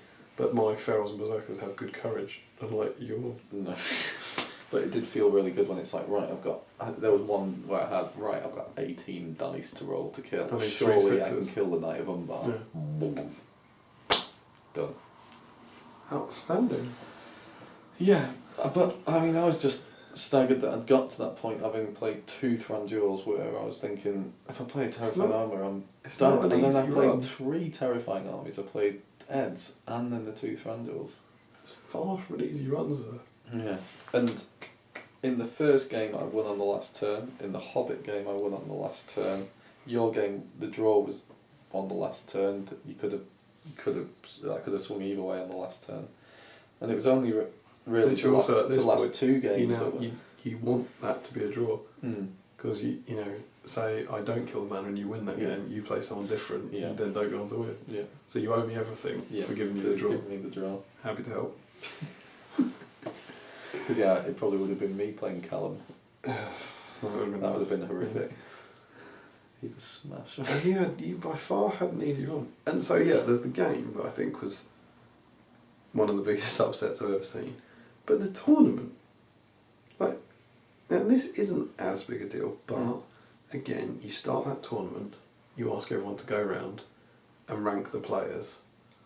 I don't think rank the armies. Yeah. Your army would be in most people's top 10 out of the 22 there to win that event. Yeah.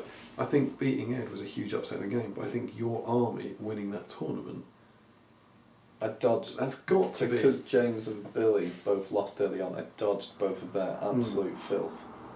That's got to be I think, certainly since the league began, the fluffiest army to ever win a tournament. Bolg, 3 unnamed captains, Hunter, Orcs and Gundabad. And the banner, yeah. That makes no sense. I said that to Jamie.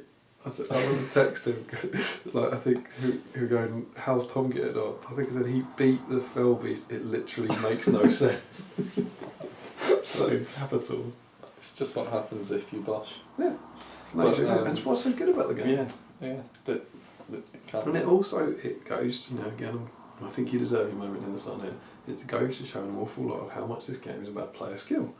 That other people would have had that same army and wouldn't have won that because of things that you're talking about the positioning and about how you are going to deal with them. Yeah. And it shows it says an awful lot for the game, and I think it's wonderful that Callum did really well at Mansfield winning with Dwarves, but there was still a kind of pick Floyd, pick Barlin, pick Thorin, combine Iron Guard with this, and there was Spears. Yeah, it's still an incredible win, but it was a great win, but it was optimised. Whereas yours was just rubbish. It was just awful. You said that before, didn't you? Like, makes no sense. It's just rubbish. Never got a chance. It's awful. It's just as soon as like in the game against you, I've broken. Right, courage test for the captain, gone. Courage test for the captain, gone. Like you won't be able to charge anything that causes terror. Once you break, you'll run away. It's 750 points. They'll immobilise Bulk. It's awful. And you won. Yeah. Which is amazing. It will never happen again.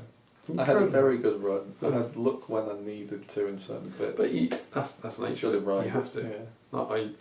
To win a tournament, you have luck. To win a tournament, you have to have luck. You have to have the right opponent at the right scenario. Yeah. And you have to have things go your way. Of course. Yeah. Because I got the hobbits when they were at least slow getting off scenarios opposed to the death or whatever.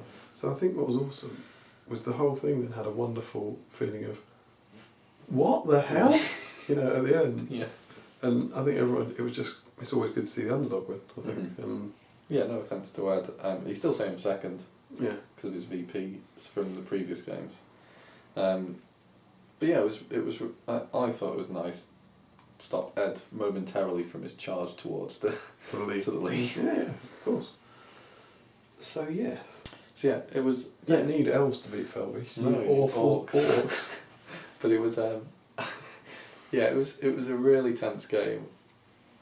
But yeah, when Ed rolled the 2-2, I was like, don't mess up your roll. Yeah.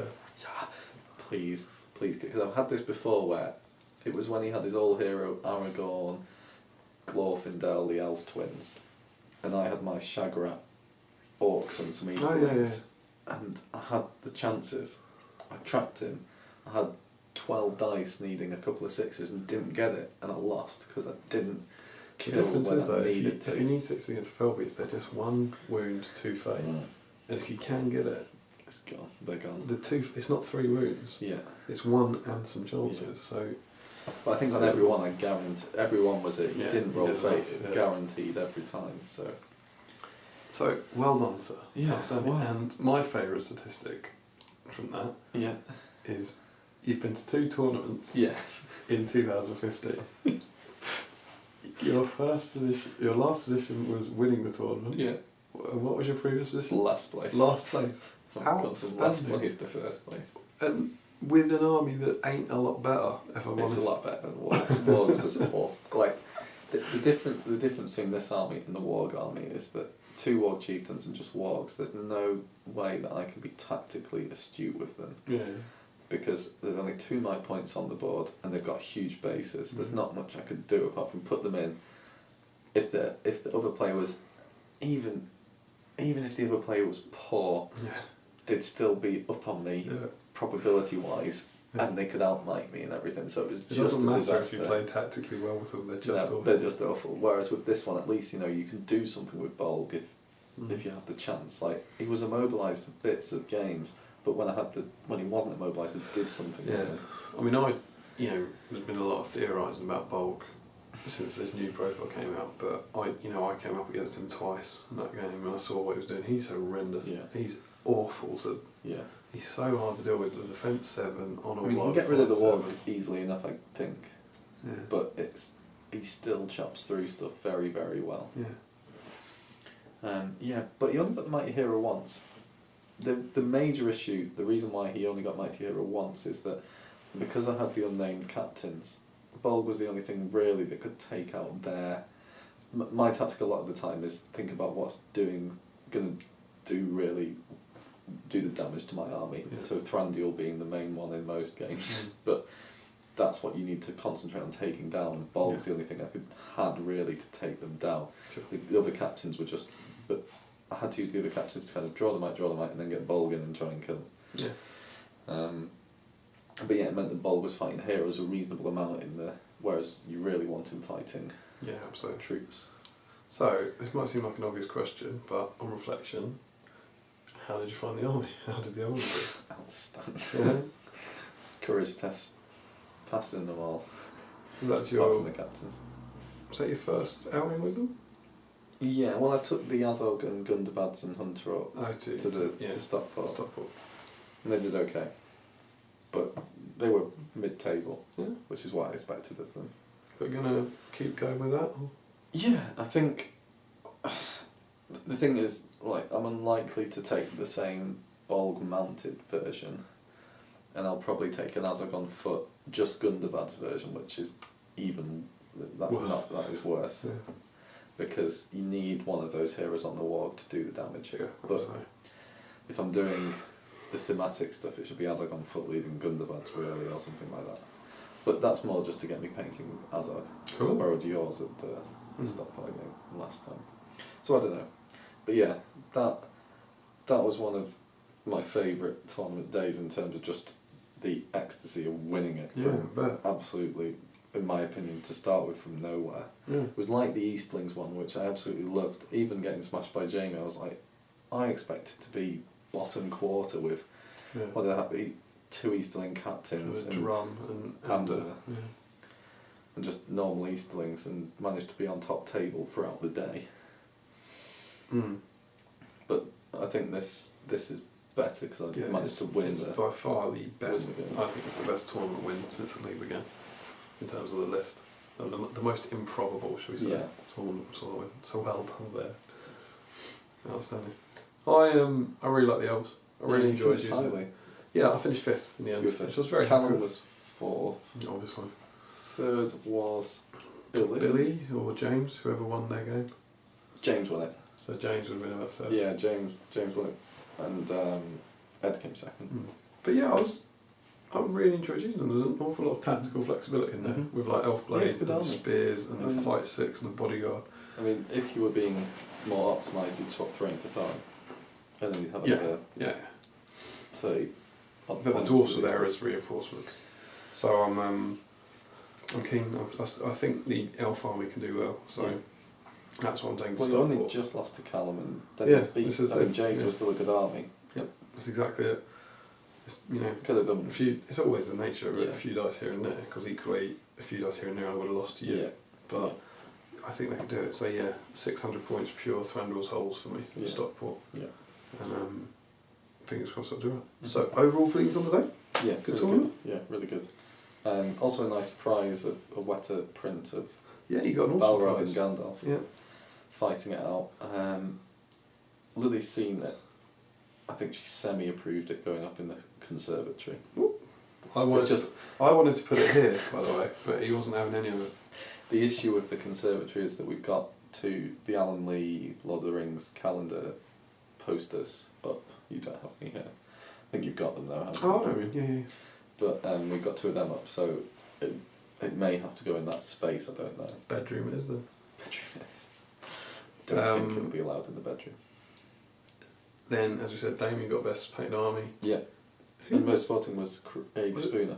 Craig Spooner? Yes. Yeah. And he got the wooden spoon as well. Ah, right, and there was also a little raffle, which is a random name generator, and I'm kind of hoping it's here, because, it is here, which I managed to win, and I got this, the Tough Guide to Fantasyland, which I haven't had a read. These were kindly donated by Kieran, I believe. Yeah. And me and Callum both had a little work, so that was nice. Oh, and if you want to see the print that I won in terms of just what it looks like, because it is cool, it's called... Battle for the Peak. Battle for the Peak. So just type in Battle for the Peak wetter print and it'll come up. Indeed. So they were, and then we drove home And you were absolutely violently shattered. ill. Yeah, that's what Tom winning that tournament did to me. Yeah. The idea of Tom winning the tournament made me throw up violently. And that Sunday night we were meant to be recording the Planted and recording this video.